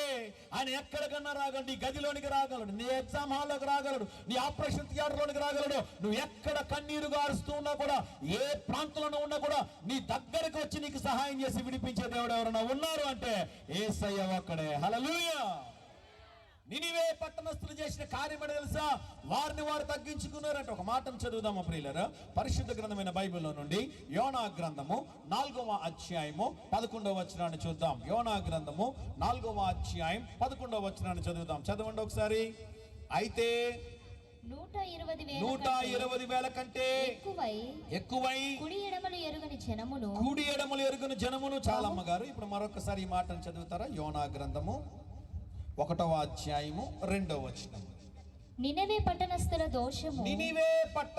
దోషము నా దృష్టికి ఘోరమాయను గనుక నన్ను చూడడానికి ప్రయత్నించి. ఇప్పుడు మనం 2 వచనాలు చదివాం. ఎవరు అటు ఇటు తిరగొద్దండి దయచేసి, నన్ను చూడడానికి ప్రయత్నం చేయండి. యోనా గ్రంథము 1వ అధ్యాయం 2వ వచనంలో ప్రభు వారిని ఏమంటున్నాడు అంటే, నినివే ప్రజల యొక్క దోషము నా దృష్టికి బహుఘోరమైనది అంటా ఉన్నాడు.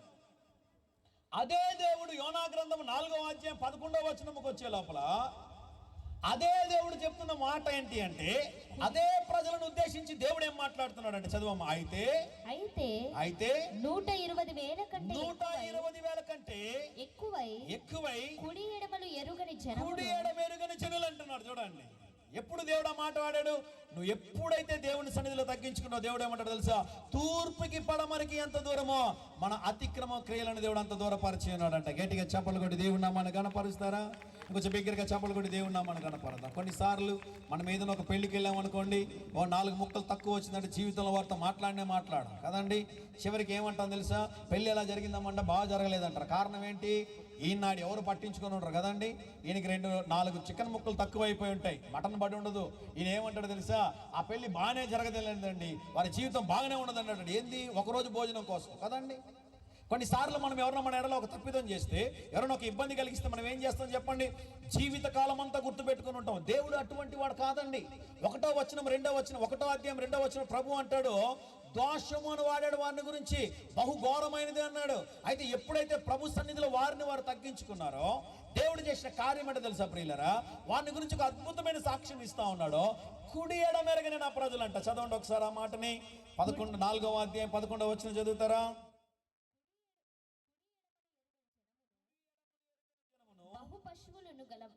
పశువులను గల నినివే మహాపురము విషయములో నేను విచారపడవద్దా అని యోనాతో ఎవరితో సెలవిచ్చారంట? యోనాతో. 1984 సంవత్సరం నుండి 1990 సంవత్సరంలో 6 సంవత్సరంలో కొలంబియా అనేటటువంటి దేశం, అంటే సౌత్ అమెరికాలో ఉన్నటువంటి కొలంబియా అనే దేశంలో ఒక ప్రాంతం ఉండే, దాన్ని కాలి అంటారనమాట. ఆ ప్రాంతాన్ని, ఆ కాలి అనే ప్రాంతంలో ఎక్కువగా గంజాయి సరఫరా చేస్తూ ఉంటారు. సౌత్ అమెరికా, నార్త్ అమెరికా ఉంటుందండి. ఈ సౌత్ అమెరికా అంత ఆశీర్వదించబడిన దేశాలు కాదు, కానీ నార్త్ అమెరికా దేవుడి చేత ఆశీర్వదించబడినటువంటి దేశాలు. నార్త్ అమెరికాలో ఉన్న ప్రజలు ఎవరు అంటే, ఇంగ్లాండ్ దేశంలో నుంచి వలస వెళ్ళినటువంటి వారు చాలా వరకు ఈ నార్త్ అమెరికాలో సెటిల్ అయినటువంటి వారు, దేవునికి భయపడినటువంటి వారు, దేవునికి లోబడినటువంటి వారు, దేవుని కార్యాలు చేసినటువంటి వారు. ఆ ప్రాంతంలో ఒక దైవజనుడికి దేవుడు ఒక దర్శనం ఇచ్చాడు. ఆయన పేరు రెబెలియో, హోలియో రెబెలియో అనేటటువంటి ఒక దైవజనుడు. హోలియో రెబెలియో అని మీరు యూట్యూబ్లో కొట్టగలిగితే ఆయన గురించినటువంటి చాలా షార్ట్ వీడియోస్ ఉన్నాయి. వైవామ్ అనేటటువంటి సంస్థ వారు, యూత్ ఫర్ క్రైస్ట్ అనే సంస్థ వారు ఈయన మీద ఒక డాక్యుమెంటరీ ఫిలిం కూడా తీశారనమాట. ఈ కాళీ అనే ప్రాంతానికి వెళ్ళి ఆ ప్రాంతంలో ఒక చిన్న కొండ ఉంటే ఆ కొండ మీదకి వెళ్ళి ప్రార్థన చేయడం ప్రారంభించాడు. ఏమని ప్రార్థన చేయడం ప్రారంభించాడంటే, ప్రభువా, ఈ ప్రాంతంలో భయంకరమైన వ్యభిచారం ఉంది, ఈ ప్రాంతంలో భయంకరమైన దొంగతనం ఉంది, ఆ ఊర్లో దాదాపు 100కు పైగా పబ్బులు ఉండేటటువంటివి, ఆ ఊర్లో 7 మంది డాన్లు ఉండేటటువంటి వారు. అయితే పోలీసు వారు వారిని అరెస్ట్ చేసేయడానికి చాలా ఇబ్బంది కలిగేది. ప్రతిరోజు 4 నుంచి 5 హత్యలు జరిగేది ఆ ప్రాంతంలో. ఆ ఊరు పేరు కాళీ అనే ఊరు. అది ఏ దేశం అంటే కొలంబియా అనే దేశము, సౌత్ అమెరికా ప్రాంతంలో ఈ ప్రాంతం ఉందన్నమాట. అయితే ఈ రెబెలియో అనేటటువంటి ఆయనకి దేవుడు దర్శనం ఇచ్చాడు. ఒక 6 నెలల కొండ మీదకి వెళ్ళి ప్రార్థన చేయడం ప్రారంభించాడు. ప్రియులరా, దేవుడు దర్శనం ఇచ్చాడు, వెళ్ళి సువార్తను ప్రకటించు అన్నాడు. వీరున్నటువంటి ఆ కాళీ అనే ప్రాంతంలో 16 మంది దైవ సేవకులు ఉన్నారు, 16 సంఘాలు ఉన్నాయి. ఈయన దేవుడు దర్శనం ఇచ్చాడని చెప్పి ఆదివారం అంతా ప్రార్థన చేసి సోమవారం మంగళవారం 2 రోజులు కూడా ఈ 16 మంది సేవకులను కలుసుకున్నాడు. అయ్యగారు, మన ఊర్లో ఒక ఫుట్బాల్ గ్రౌండ్ ఉంది కదండి, ఆ గ్రౌండ్లో సువార్తను ప్రకటించాలనుకుంటున్నాను, కాబట్టి శుక్రవారం సాయంకాలము 6 నుంచి 8 గంటల వరకు సువార్త కూడికి పెడదాం అనుకుంటున్నాం, దయచేసి సహకరించండి అన్నారు. వెంటనే ఫస్ట్ పాస్టర్ ఏమన్నాడు తెలుసా? గ్రౌండ్లో అంతమంది ఎవరు వస్తారు, ఏం అవసరం ఉంది, మా చర్చిలో పెట్టుకో అన్నారు. ఇంకొకరు ఏం అడిగారు, నీకు ఇక్కడ చర్చ్ లేదు కదా, ఇక్కడ దర్శనం నీకెందుకు, అవసరం లేదు కదా అన్నారు. 16 మంది డిసప్పాయింట్మెంట్ చేశారు, కానీ ఏ ఒక్కరు కూడా చేద్దామని చెప్పలేదండి. మీకు మాట చెప్పమంటారా ప్రియులరా? ఇటువంటి మీటింగ్ జరగాలంటే లక్షల రూపాయలు ఖర్చు అవుతుంది. తెర పైన నేను లేకుంటే కొంతమంది కనిపిస్తుంటామేమో, కానీ పోస్టర్లు వేసే విషయంలో, పాంప్లెట్లు వేసే విషయంలో, ఇక్కడ స్టేజ్ తయారు చేసే విషయంలో, అనేకమైన వాటిలో చాలా మంది పనులు చేస్తూ ఉంటారు. వారందరినీ దేవుడు జ్ఞాపకం చేసుకుని దేవుడు ఆశీర్వదిస్తాడు. దేవుడు నామానికి స్తోత్రం కలుగును గాక. హల్లెలూయా చెప్దామా గట్టిగా. ఇటువంటి మీటింగ్లకి చాలాసార్లు మనము జనాలు తీసుకురావడానికి ఇబ్బంది పడుతూ ఉంటామండి. వాట్సాప్లో మీకు పాంప్లెట్ ఉంది, దయచేసి పాంప్లెట్ని షేర్ చేయడానికి ప్రయత్నం చేయండి. ఇంకా 2 శ్రేష్టమైన దినాలు ఉన్నాయి. అద్భుతమైన వాక్యాన్ని దైవజనులు వస్తారు కనుక ఈ పరిచర్య కొరకు సహకరించండి. దేవుడు మిమ్మల్ని, మీ కుటుంబాన్ని ఆశీర్వదిస్తాడు. హల్లెలూయా చెప్దామా? కొంచెం గట్టి చెప్తాం. హల్లెలూయా. సోమవారం మంగళవారం 2 రోజులు అందరినీ కలిసాడు పాస్టర్ గారిని. ఎవరు సహకరించలే. జరిగిన కార్యం ఏంటంటే, శుక్రవారం సాయంకాలం 6 గంటలకు మీటింగ్ ఆరంభం అవుతుంది. బుధవారం మధ్యాహ్నం ఆయన్ని ఈ 7 మంది ఉన్నటువంటి డాన్లో ఒక అతను గంట గాలి చంపేశాడు, ప్రార్థన జరగబోతుంది అనగా. బుధవారం మధ్యాహ్నం చనిపోయాడండి. గురువారం ఉదయం వరకు శవం దగ్గర కూడా ఎవడు వెళ్ళలే, ఎందుకంటే ఎవడన్నా వెళితే వాడిని కూడా చంపేసేటటువంటి సందర్భం. బుధవారం మధ్యాహ్నం చంపేస్తే గురువారం ఉదయం వరకు ఎవరు రాలే. గురువారం సాయంకాలం మున్సిపాలిటీ వాళ్ళు తీసుకుని వెళ్ళి అనాథ శవం అని చెప్పి దాన్ని దాన కార్యక్రమాలు చేశారు. అయితే జరిగిన కార్యం ఏంటి అంటే, శుక్రవారం ఉదయం 10 గంటలకి ఈ 16 మందిలో ఒక పాస్టర్ గారికి ఒక ఆలోచన కలిగింది. అరే, వీడేదో మీటింగ్ పెడతానన్నాడే, దేవుని యొక్క సువార్తను ప్రకటించాలన్నాడే, సడన్గా చనిపోయాడు కదా, సరే మనం ఆ గ్రౌండ్కి పోయి ఏం చేద్దామంటే, ఆ గ్రౌండ్లో మెల్లగా నడుద్దాం, ఆ గ్రౌండ్ మొత్తం అలా నడుస్తూ దేవునికి స్తోత్రం చెప్తాం, వాడు ఆత్మ శాంతిస్తుందేమో, ప్రభువా నీకోసం మీటింగ్ చేయాలనుకున్నాడు, చచ్చిపోయాడని చెప్పి ఉద్దేశంతో వెళ్దామని చెప్పి శుక్రవారం మధ్యాహ్నం 1 గంటకి ఆ ఒక్క పాస్టర్ గారు అక్కడికి వచ్చాడు. ఆయన వచ్చి ఆ గ్రౌండ్లో తిరుగుతూ ఉంటే 2 గంటల లోపల 16 మంది పాస్టర్లు వచ్చేసారండి అక్కడికి. ఒకరికి తెలియకుండా ఒకరు మనసులో అనుకొని ఆ ప్రాంతానికి వచ్చారు. 16 మంది కూడా ప్రాంతంలో తిరుగుతూ చిన్న ప్రార్థన చేస్తూ ఉన్నారు. సాయంకాలం 4 గంటలకి 20,000 మంది ఆ గ్రౌండ్కి చేరుకున్నారండి. సాయంకాలం 20,000 మంది 4 గంటలకు అక్కడ చేరుకొని 6 గంటల నుంచి 8 గంటల వరకు చక్కగా దేవుని స్తుతించడం ప్రారంభించారు. ఉన్న 7 మంది డాన్లకు భయపడలే, అక్కడ ఉన్నటువంటి ఎవరికి భయపడకుండా సాయంకాలం 6 నుంచి 8 గంటల వరకు చక్కగా దేవుని స్తుతించి ఆరాధించి వెళ్ళిపోయారు. వెళ్ళిపోయిన 3 వారాల తర్వాత ఆ పట్టణంలో ఉన్న 100 పబ్బులను దేవుడు మూసేయడానికి దేవుడు సహాయం చేశాడు. ఆ 6 నెలల కాలంలో జరిగిన కార్యం ఏంటి అంటే, అక్కడున్న డాన్లందరూ కూడా అరెస్ట్ చేసి జైల్లో వేయడం ప్రారంభించారు. ఆ ప్రాంతంలో గంజాయి వాళ్ళు ఎక్కడైతే ఉత్పత్తి చేస్తున్నారో ఆ ప్రాంతంలో వారు 3 పంటలు వేయడం ప్రారంభించారండి. ఒకటి క్యారెట్ వేయడం ప్రారంభించారు, రెండోది కాలీఫ్లవర్ వేయడం ప్రారంభించారు, మూడోది పొటాటోస్ అంటే ఉల్లగడ్డలు వేయడం ప్రారంభించారు. ఎప్పుడైతే వారు దేవుని వైపుకు తిరిగి అక్కడ వ్యవసాయం చేయడం ప్రారంభించాడో క్యారెట్ ఒకటి 16 ఇంచులు పొడుగ్గా పెరిగేటటువంటిది. ఆ క్యాబేజీ పట్టుకొని పోవాలి అంటే కాలీఫ్లవర్ 2 మనుషులు పట్టుకొని పోవాలి. ఒక్క ఉల్లగడ్డ 2 కిలోలు ఉండేటట్లుగా దేవుడు ఆశీర్వదించాడు. ఆ టైంలో ఏం జరిగిందంటే జపాన్ నుండి, జర్మనీ నుండి, మెక్సికోలో నుండి కొంతమంది సైంటిస్టులు వచ్చి అక్కడ ఉన్నటువంటి ఆ స్థలం మొత్తం పరీక్షిస్తే ఆ స్థలంలో ఏమైందో తెలియదు కానివ్వండి, అక్కడ తప్ప ఇంకెక్కడ కూడా పంట పండడం లేదు. కారణం ఏంటో తెలుసా? నా పేరు పెట్టబడిన నా జనుల మాట చదువుతాను చూడండి. 2వ దినవృత్తాంతముల గ్రంథం 7వ అధ్యాయం 14వ వచనంలో, నా పేరు పెట్టబడిన నా జనులు తమను తాము తగ్గించుకుని ప్రార్థన చేసి నన్ను వెదకి తమ చెడు మార్గములు విడిచిన ఎడల ఆకాశము నుండి నేను వారి ప్రార్థన విని వారి పాపములను క్షమించి వారి దేశమును స్వస్థపరచెదను. నమ్మిన వారు బిగ్గరగా చప్పలు కొట్టి దేవుని నామాన్ని కనపరుస్తారా? ఇంకొంచెం బిగ్గరగా చప్పలు కొట్టి దేవుని నామాన్ని కనపరుద్దాం. ఇంకొంచెం బిగ్గరగా చప్పలు కొట్టి దేవుని నామాన్ని కనపరుద్దాం. ఒకసారి గట్టిగా హల్లెలూయా చెప్దామా? గట్టిగా ఇంకొంచెం గట్టిగా చెప్తాం హల్లెలూయా. 2 మాటలు దేవుడు ఒకటే మాట మాట్లాడుతున్నాడు. ఏంటో చెప్పండి? మీరు తగ్గించుకుని దేవుని వైపు తిరిగినట్లయితే ఖాళీ ప్రాంతాన్ని దేవుడు ఆశీర్వదించాడు. ఎంతగా ఆశీర్వదించాడు తెలుసా? అక్కడ పండేటటువంటి పంట నార్త్ అమెరికా కాదు, ప్రపంచం మొత్తం విస్తరించేటట్లుగా దేవుడు చేశారు. ఒకవేళ ఈ రాత్రి మీరు తగ్గించుకోగలిగితే కమలాపురం ప్రాంతంలో ఉన్నటువంటి మిమ్మల్ని బట్టి దేవుడు ఈ ప్రాంతాన్ని ఆశీర్వాదకరంగా మారుస్తాడు. దేవుడు మీ కుటుంబాన్ని దీవెనకరంగా దేవుడు మారుస్తాడు. ఎంతమందికి విశ్వాసం ఉందండి దేవుడు గొప్ప కార్యాలు చేయగలడని? దేవుడు గొప్ప కార్యాలు చేయగలడు. మీకు మాట చెప్పమంటారా ప్రియులరా? రాబో దినములు ఇదే ప్రాంతంలో నీ కుమారుడు కుమార్తెను దేవుడు ఉన్నతముగా ఆశీర్వదించే దేవుడు, నువ్వు ఊహించలేని స్థితిలో దేవుడు నిలబెడతాడో, దేవుడు స్థిరపరుస్తాడో. హల్లెలూయా. ఒకవేళ మీరు దేవుని వైపు తిరగగలిగితే ప్రియులరా, చివరి మాట చెప్పి నేను మీకోసం ప్రార్థన చేయాలని ఆశపడతా ఉన్నాను. లూకాసు సువార్త 15వ అధ్యాయము 16వ వచనాన్ని చదువుతాం. లూకాసు సువార్త 15వ అధ్యాయం 16వ వచనం. వాడు పందులు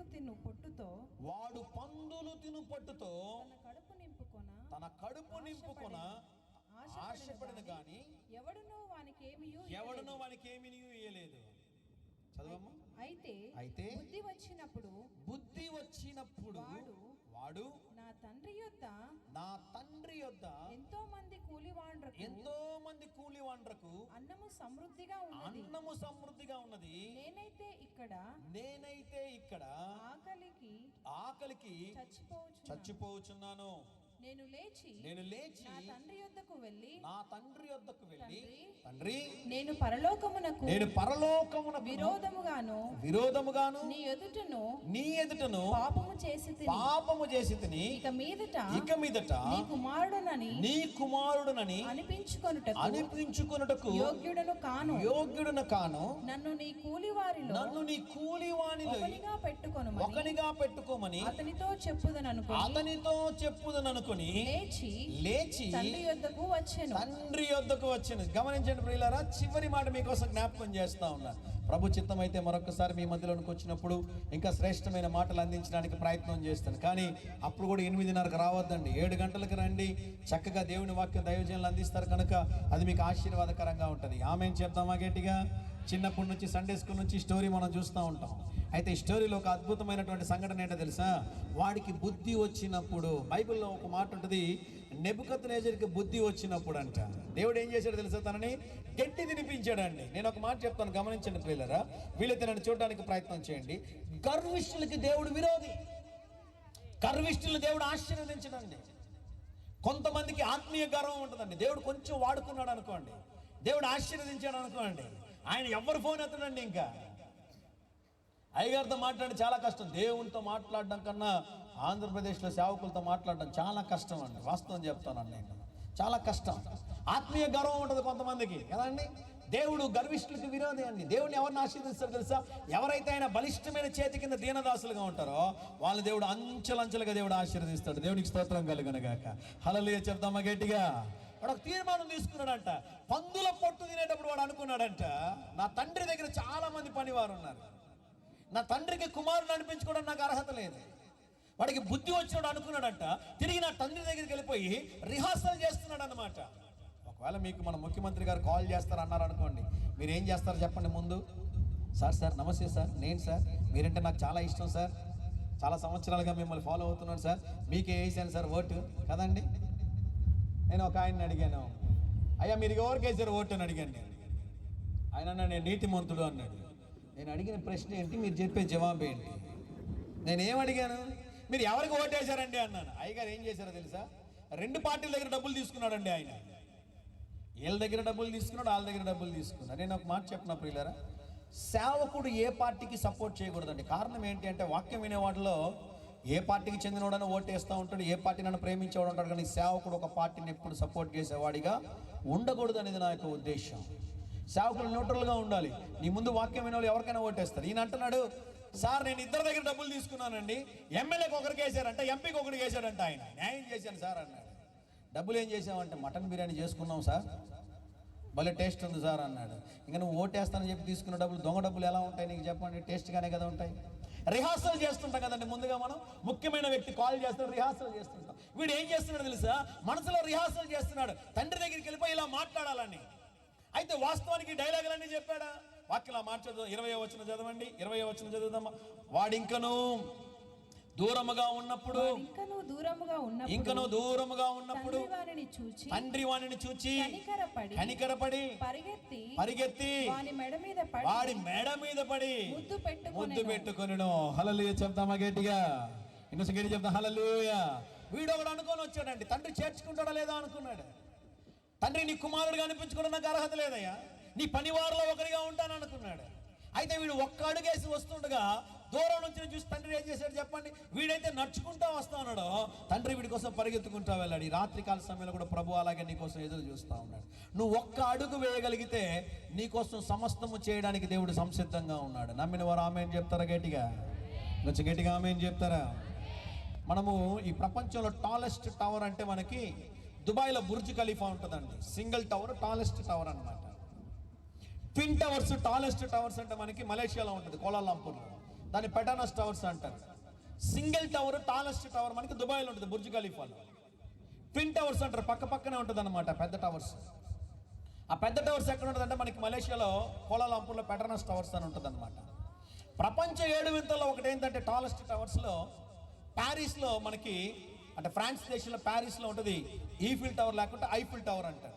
దేవుడిచ్చిన కృపను బట్టి ఈ టవర్లన్నీ చూశాను, అన్ని దేశాలకు వెళ్ళాను, ప్రపంచంలో చాలా దేశాలు తిరిగాను, చాలా వింతలు చూశాను, చాలా విచిత్రాలు చూడడానికి దేవుడు సహాయం చేశాడు. అయితే రీసెంట్గా నేను రోమ్ పట్టణానికి వెళ్ళినప్పుడు, రోమ్ పట్టణంలో మీరు ఒకవేళ గుర్తుపెట్టుకొని మీరు యూట్యూబ్లో చూడగలిగితే బెసలికా ఆఫ్ జెరూసలేం అని ఒక ప్రాంతం ఉంటుందండి.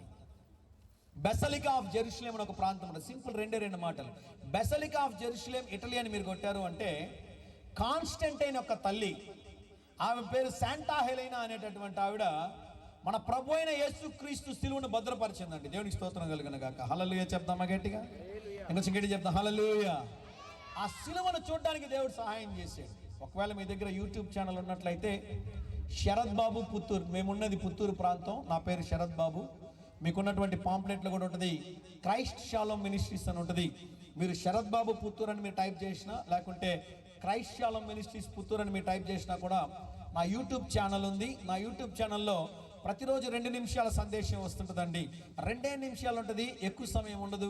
ప్రపంచంలో బైబిల్కి సంబంధించినటువంటి స్థలాలు ఎక్కడైతే ఉన్నాయో ఆ స్థలాలన్నీ వెళ్ళడానికి, ఆ స్థలాల యొక్క విశిష్టతని ఎక్స్ప్లెయిన్ చేయడానికి దేవుడు సహాయం చేశారు. మీరు వెళ్తున్న సమయంలో మీకోసం ఒక చిన్న కార్డు ఇస్తారు మా టీం వారు. ఈ కార్డులో నా నెంబర్ ఉంటుంది. కాల్ చేసి ఫోన్పేలో 200 పంపి అన్న అని అడగొద్దండి. ఏమండి, ఒకవేళ మీకు ప్రార్థన అవసరం కావాలనుకున్నట్లయితే నా నెంబర్ ఉంటుంది. దీంట్లో కాల్ చేసి 1947 సంవత్సరంలో ఏం జరిగిందో తెలుసా అంటే స్వతంత్రం వచ్చింది అంటాను నేను. అలా కాకుండా ప్రార్థన అవసరత ఏదైనా ఉందనుకోండి, మీ ప్రార్థన అవసరత తెలియజేస్తే దాని కొరకు క్లుప్తంగా మీ కొరకు ప్రార్థన చేయడానికి ప్రయత్నం చేస్తాను. కొంతమంది ఏం చేస్తారు తెలుసా అని ఫోన్ చేసి ఎక్కడ ఉన్నారండి అంటారు. తెలుసుకొని ఏం చేయబోతావు? నా భార్యకే తెలియదు నేను ఎక్కడ ఉంటానో. ఒక్కొక్క రోజు ఒక దగ్గర మీటింగ్ ఉంటాం, ఎక్కడ ఉన్నారు సార్? రెండో మాట ఏమంటారు, ఎలా ఉన్నారు సార్, ఏం చేస్తారు, నీకు ఏం అవసరం ఉందమ్మా? నా అవసరం ఏదండి, ప్రార్థన చేయనంటే పర్వాలేదు కదండి. కొంతమంది ఏం చేస్తారంటే ఫోన్ చేస్తే తలకాయలు తింటా ఉంటారండి. అలా కాదు, మీకు ఏదైనా ప్రార్థన అవసరం ఉంటే మటుకు కాల్ చేయడానికి ప్రయత్నం చేయండి, మీ కొరకు ప్రార్థన చేస్తాను. వీలైతే ఆ వీడియో చూడడానికి ప్రయత్నం చేయండి. అదేంటో తెలుసా, కల్వరి శిలువ మీద మన ప్రభు అయిన యేసుక్రీస్తు వేలాడినటువంటి ఒరిజినల్ శిలువ ఉందండి. గమనించండి ప్రియులారా, ఐక్యరాజ్య సమితి గుర్తించినటువంటిది. ఎంత అద్భుతమైన ఒక సంఘటన కదండి. మనము ఏ కల్వరి శిలువ మీద యేసు ప్రభు మన కొరకు వేలాడాడో ఆ ఒరిజినల్ శిలువ ఈ రోజుకి సజీవ సాక్ష్యంగా ఉంది. మనం పూజిస్తున్న దేవుడు, సేవిస్తున్నటువంటి దేవుడు సజీవుడు. బిగ్గరగా చప్పలు కొట్టి దేవుడి నామాన్ని కనపరుద్దామా? ఇంకొంచెం బిగ్గరగా చప్పలు కొట్టి దేవుడి నామాన్ని కనపరుద్దాం. గమనించండి, అది ఒకవేళ డూప్లికేట్ శిలువ అనుకోండి, ఐక్యరాజ్య సమితి దాన్ని గుర్తిస్తుందా? సరే, అది డూప్లికేట్ అనుకోండి, దాని ప్రపంచం గుర్తిస్తుందా? దాని మీద ఎంతమంది కేసులు వేయరండి. ఒరిజినల్ శిలువ ఉంది. మనం సేవిస్తున్నటువంటి దేవుడు సజీవుడు. దేవునికి స్తోత్రం కలుగును గాక. హల్లెలూయా. ఈరోజు ప్రసంగం అంతట్లో దేవుడు ఒకటే మాట మాట్లాడుతున్నాడు. నిన్ను నువ్వు తగ్గించుకోగలిగితే యేసు ప్రభు బలమైన కార్యాలు చేయాలని ఆశపడతా ఉన్నాడు. నా పరిచయం నేను చెప్పగలను, ఎంతో మందిని దేవుడు మార్చాడు, ఎంతో మంది గర్భఫలాన్ని దేవుడు తెరిచాడు, వివాహ జీవితంలో దేవుడు సహాయం చేశాడు, చదువుల విషయంలో దేవుడు సహాయం చేశాడు. నేను ప్రార్థన చేసినప్పుడు అద్భుతాలు కాదండి, వారు మారినప్పుడు దేవుడు కార్యాలు చేశాడు. నమ్మిన వారు ఒకసారి ఆమేన్ చెప్తారు గట్టిగా. ఈ రాత్రి నేను ప్రార్థన చేయడం వల్ల ఎటువంటి అద్భుతం జరగదండి, ఎటువంటి ఆశ్చర్యకార్యం జరగదండి.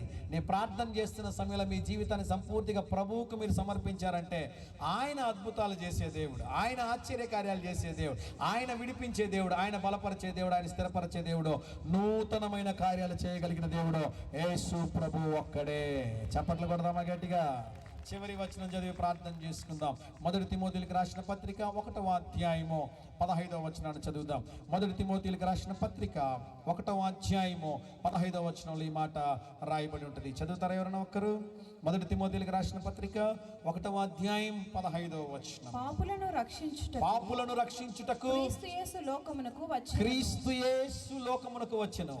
వాక్యము నమ్మదగినదియు పూర్ణ అంగీకారమును యోగ్యమైనది ఉన్నది.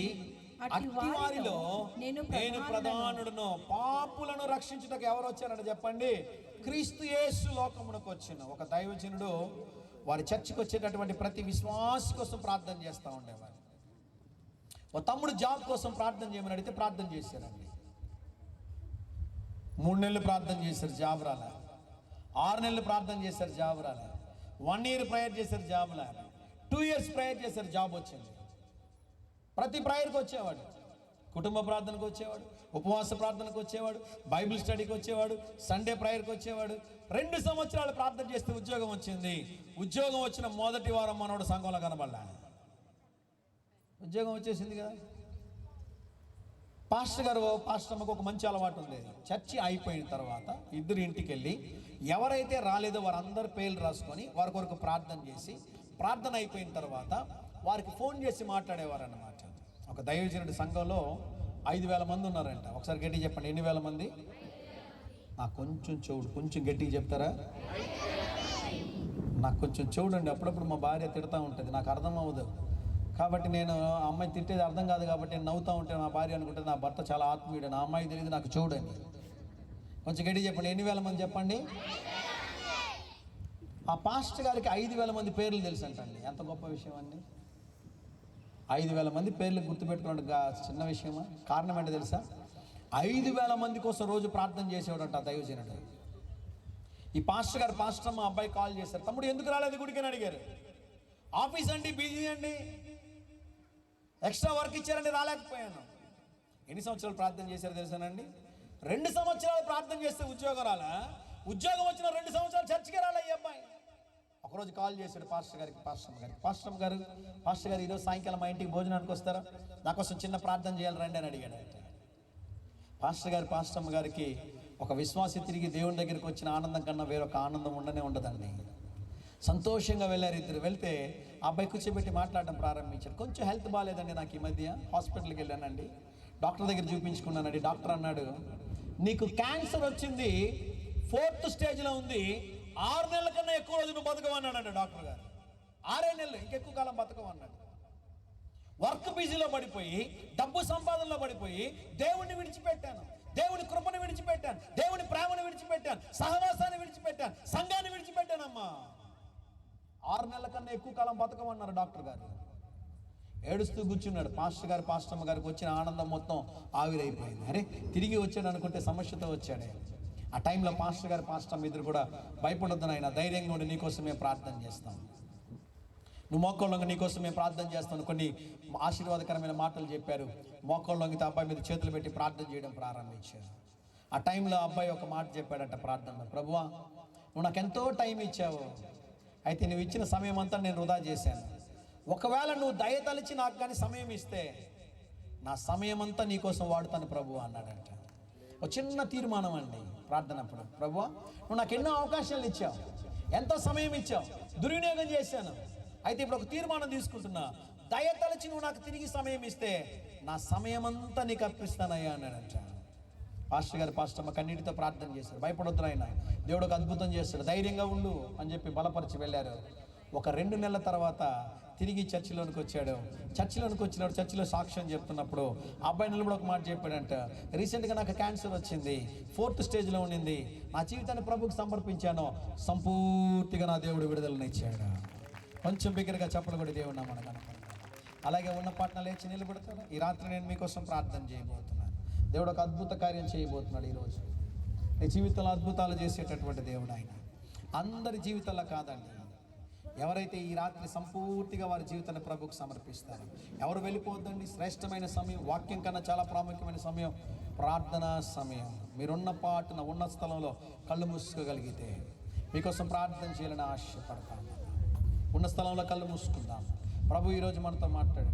మనిషే తను తాను బహుగా తగ్గించుకొని దేవుని వైపు తిరిగినప్పుడు, నినివే ప్రజలు తమను తాము తగ్గించుకొని బహుగా దేవుని వైపుకి తిరిగినప్పుడు, తప్పిపోయిన కుమారుడు తన చెడు మార్గమును విడిచి దేవుని వైపుకి తిరిగినప్పుడు దేవుడు బలమైన కార్యాలు చేస్తున్నాడు.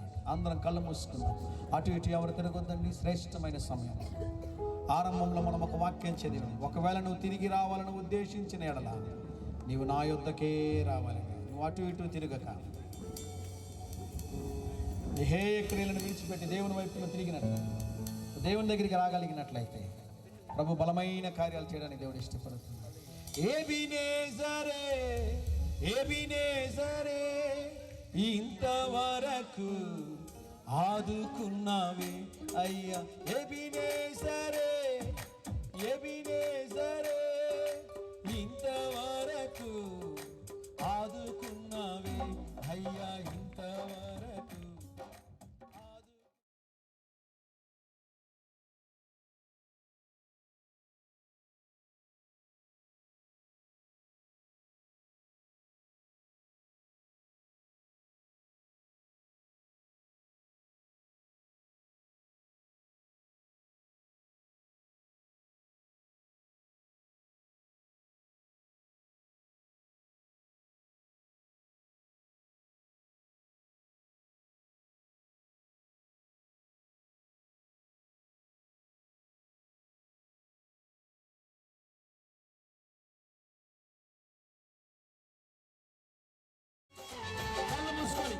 బిగ్గరగా చెప్పండి.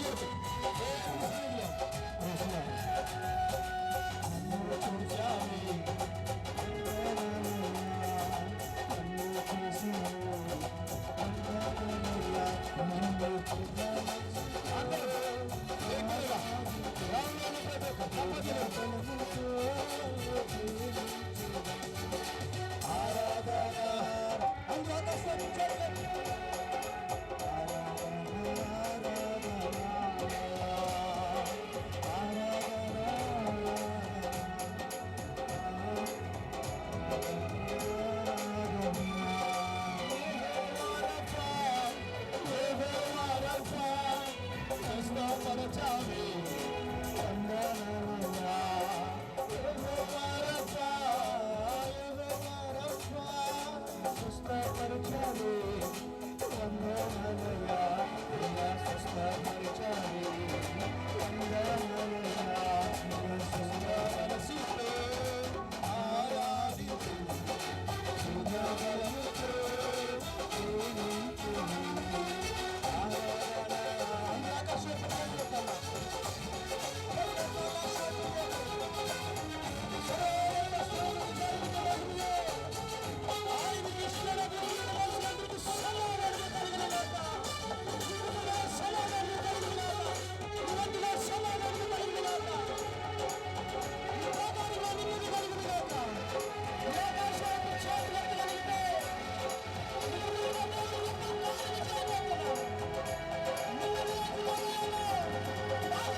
చేతుల ఆకాశం వైపు ఎత్తుతాం, చేతుల ఆకాశం వైపు ఎత్తుతాం. అందరూ అలాగే కళ్ళు మూసుకుందాం. ఈ రాత్రి నేను మీకోసం ప్రార్థన చేయాలని ఆశపడతాను. ప్రతి బంధకాలను, దురాత్మ అంధకార శక్తులు వాటి క్రియలను దేవుడు విడిపించబోతాం. ఒకవేళ మీకోసం ఒక ప్రత్యేకమైన ప్రార్థన అవసరం అయినట్లయితే దయచేసి ముందుకు రండి, నేను మీకోసం ప్రార్థన చేస్తాను. ఒక నూతనమైన తీర్మానం తీస్తాను. త్వరగా ముందుకు రండి, నేను మీకోసం ప్రార్థన చేస్తాను. త్వరగా ముందుకు వద్దాం, త్వరగా ముందుకు వద్దాం. నేను మీకోసం ప్రార్థన చేస్తాను. రండి త్వరగా. రాత్రి ప్రభు ఒక అద్భుత కార్యం చేయదు. ప్రక్కన వారి కోసం ఆలోచన చేయదు. పక్కన వారు నీకోసం ఏది చేయరు అన్నాడు కూడా.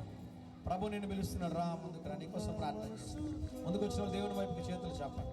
ఒకటే ఒక మాట చెప్పండి, ప్రభు ఈరోజు నీ దగ్గరికి వస్తున్నానయ్యా, నేను నీ వైపు నా చేతులు చాపుతున్నానయ్యా. త్వరగా నువ్వు రావాలని ఉద్దేశించినట్లయితే, నువ్వు దేవుని దగ్గరికి రావాలని ఉద్దేశించినట్లయితే త్వరగా దేవుని దగ్గరికి వద్దాం.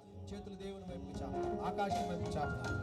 శరత్ గారి దగ్గరికి రాలే ఈ రోజు రాత్రి, నువ్వు దేవుని దగ్గరికి వచ్చి చేతులు చాప, ఆయన వైపు చాపి రాత్రి కళ్ళు మూసుకుందాం. ప్రతి ఒక్కరు చివరి అవకాశం ఇస్తున్నాడు. రావాలనుకుంటే త్వరగా.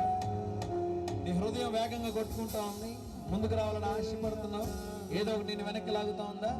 దయచేసి ఈ అవకాశాన్ని విడిచిపెట్టద్దు. రా త్వరగా, నేను నీకోసం ప్రార్థన చేసి ఈ గ్రౌండ్లో ఎక్కడున్నా నీకోసం ఒక చిన్న అవకాశం ఇస్తా ఉన్నా. త్వరగా ముందుకు వచ్చిన చేతులు ఆకాశం వైపు ఎత్తుతా. తండ్రి నీకు స్తుతి, హల్లెలూయా. ఆకాశం వైపుకి చేతులు ఎత్తుతా. నీ ప్రార్థనను వినే దేవుడు మన మధ్యలో ఉన్నాడు.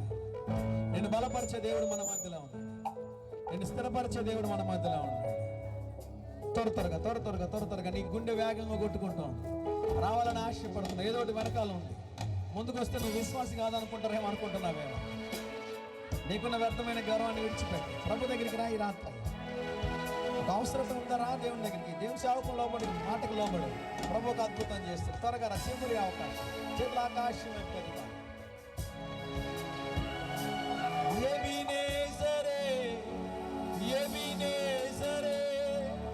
ఇంతవరకు ఆదుకున్నావు. చేతులు అందరూ పైకి వెళ్తాము. రెండు చేతులు పైకి వెళ్తాం, గట్టిగా దగ్గరగా. రాత్రి ప్రభు ఒక అద్భుతం చేయబోతుంది. ఆదుకున్నావే అయ్యా, ఇంతవరకు ఆదుకున్నావే, నిన్ను పూర్ణ మనసు దగ్గరగా నోరు తెరచి ఆరాధింతు, బలముతో ప్రేమించేదను. గట్టిగా చెప్తామా? ఆరాధన గట్టిగా, నీకోసం దగ్గరగా.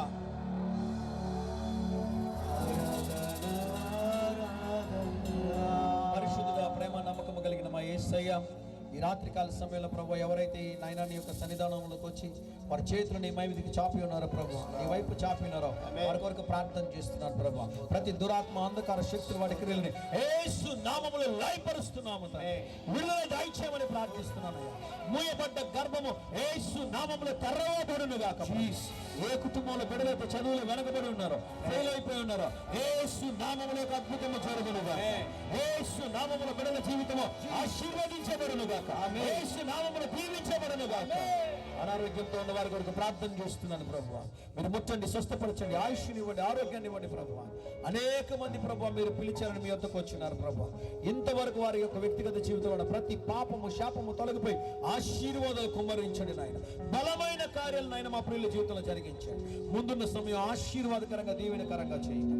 యేసు నామములో ప్రార్థిస్తున్నాము తండ్రి, ఆమేన్. గట్టిగా చప్పలు కొడి దేవుని నామాన్ని కనుక, దగ్గరగా చప్పలు కొడి దేవుని నామాన్ని. ముందుకు వచ్చిన మీకు చిన్న మాట చెప్పి నేను మైక్ని పెట్టేస్తాను. కొన్ని వేల మీటింగ్స్ చేశాం, కొన్ని వందల మీటింగ్స్ చేశాం. పిలవగానే వేలాది మంది ముందుకు వచ్చి ప్రభు సన్నిధిలో ప్రార్థన చేశారు. నేను ఒక మాట చెప్తున్నాను, ముందుకొచ్చి ప్రభు సన్నిధిలో వారి జీవితాలను సమర్పించిన ప్రతి ఒక్కరి జీవితంలో దేవుడు బలమైన కార్యాలు చేశాడు. గట్టిగా చప్పట్లు కొడదామా ఒకసారి? గట్టిగా చప్పట్లు. ఈ ప్రాంతంలో నిలబడి దేవుని సేవకుడికి ఒక మాట చెప్తున్నాను, రాబో దినములు మీ జీవితాల దేవుడు ఉన్నతముగా దేవుడు ఆశీర్వదిస్తాడు. ఆమె నమ్ముతున్నారా? నమ్మిన వారు ఒకసారి చేతులు ఎత్తి నమ్మిన వారు సంతోషంగా వెళ్ళండి. ప్రభు ఒక నూతనమైన కార్యం చేయబోతాడు మీ జీవితంలో. మీరు ఊహించిన కార్యం దేవుడు చేయబోతున్నాడు. దేవునికి స్తోత్రం కలిగిన ప్రైజ్ లో దయచేసి కూర్చోండి. కార్యక్రమం త్వరలో ముగించబడింది.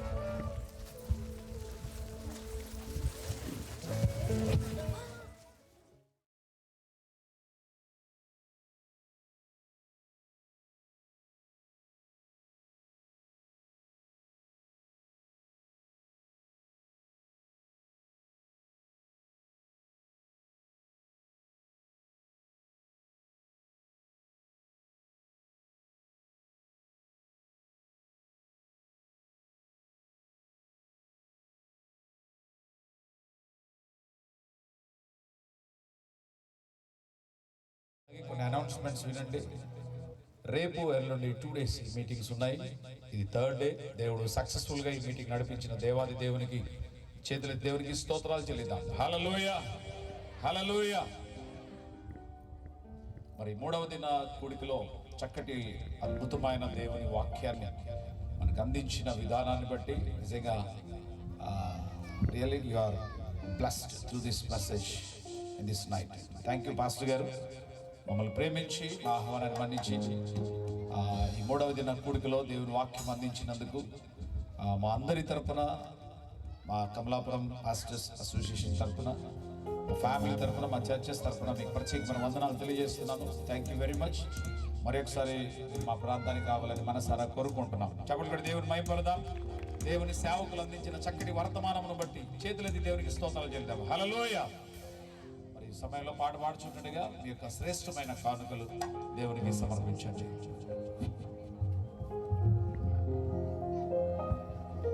Praise the Lord. హల్లెలూయా.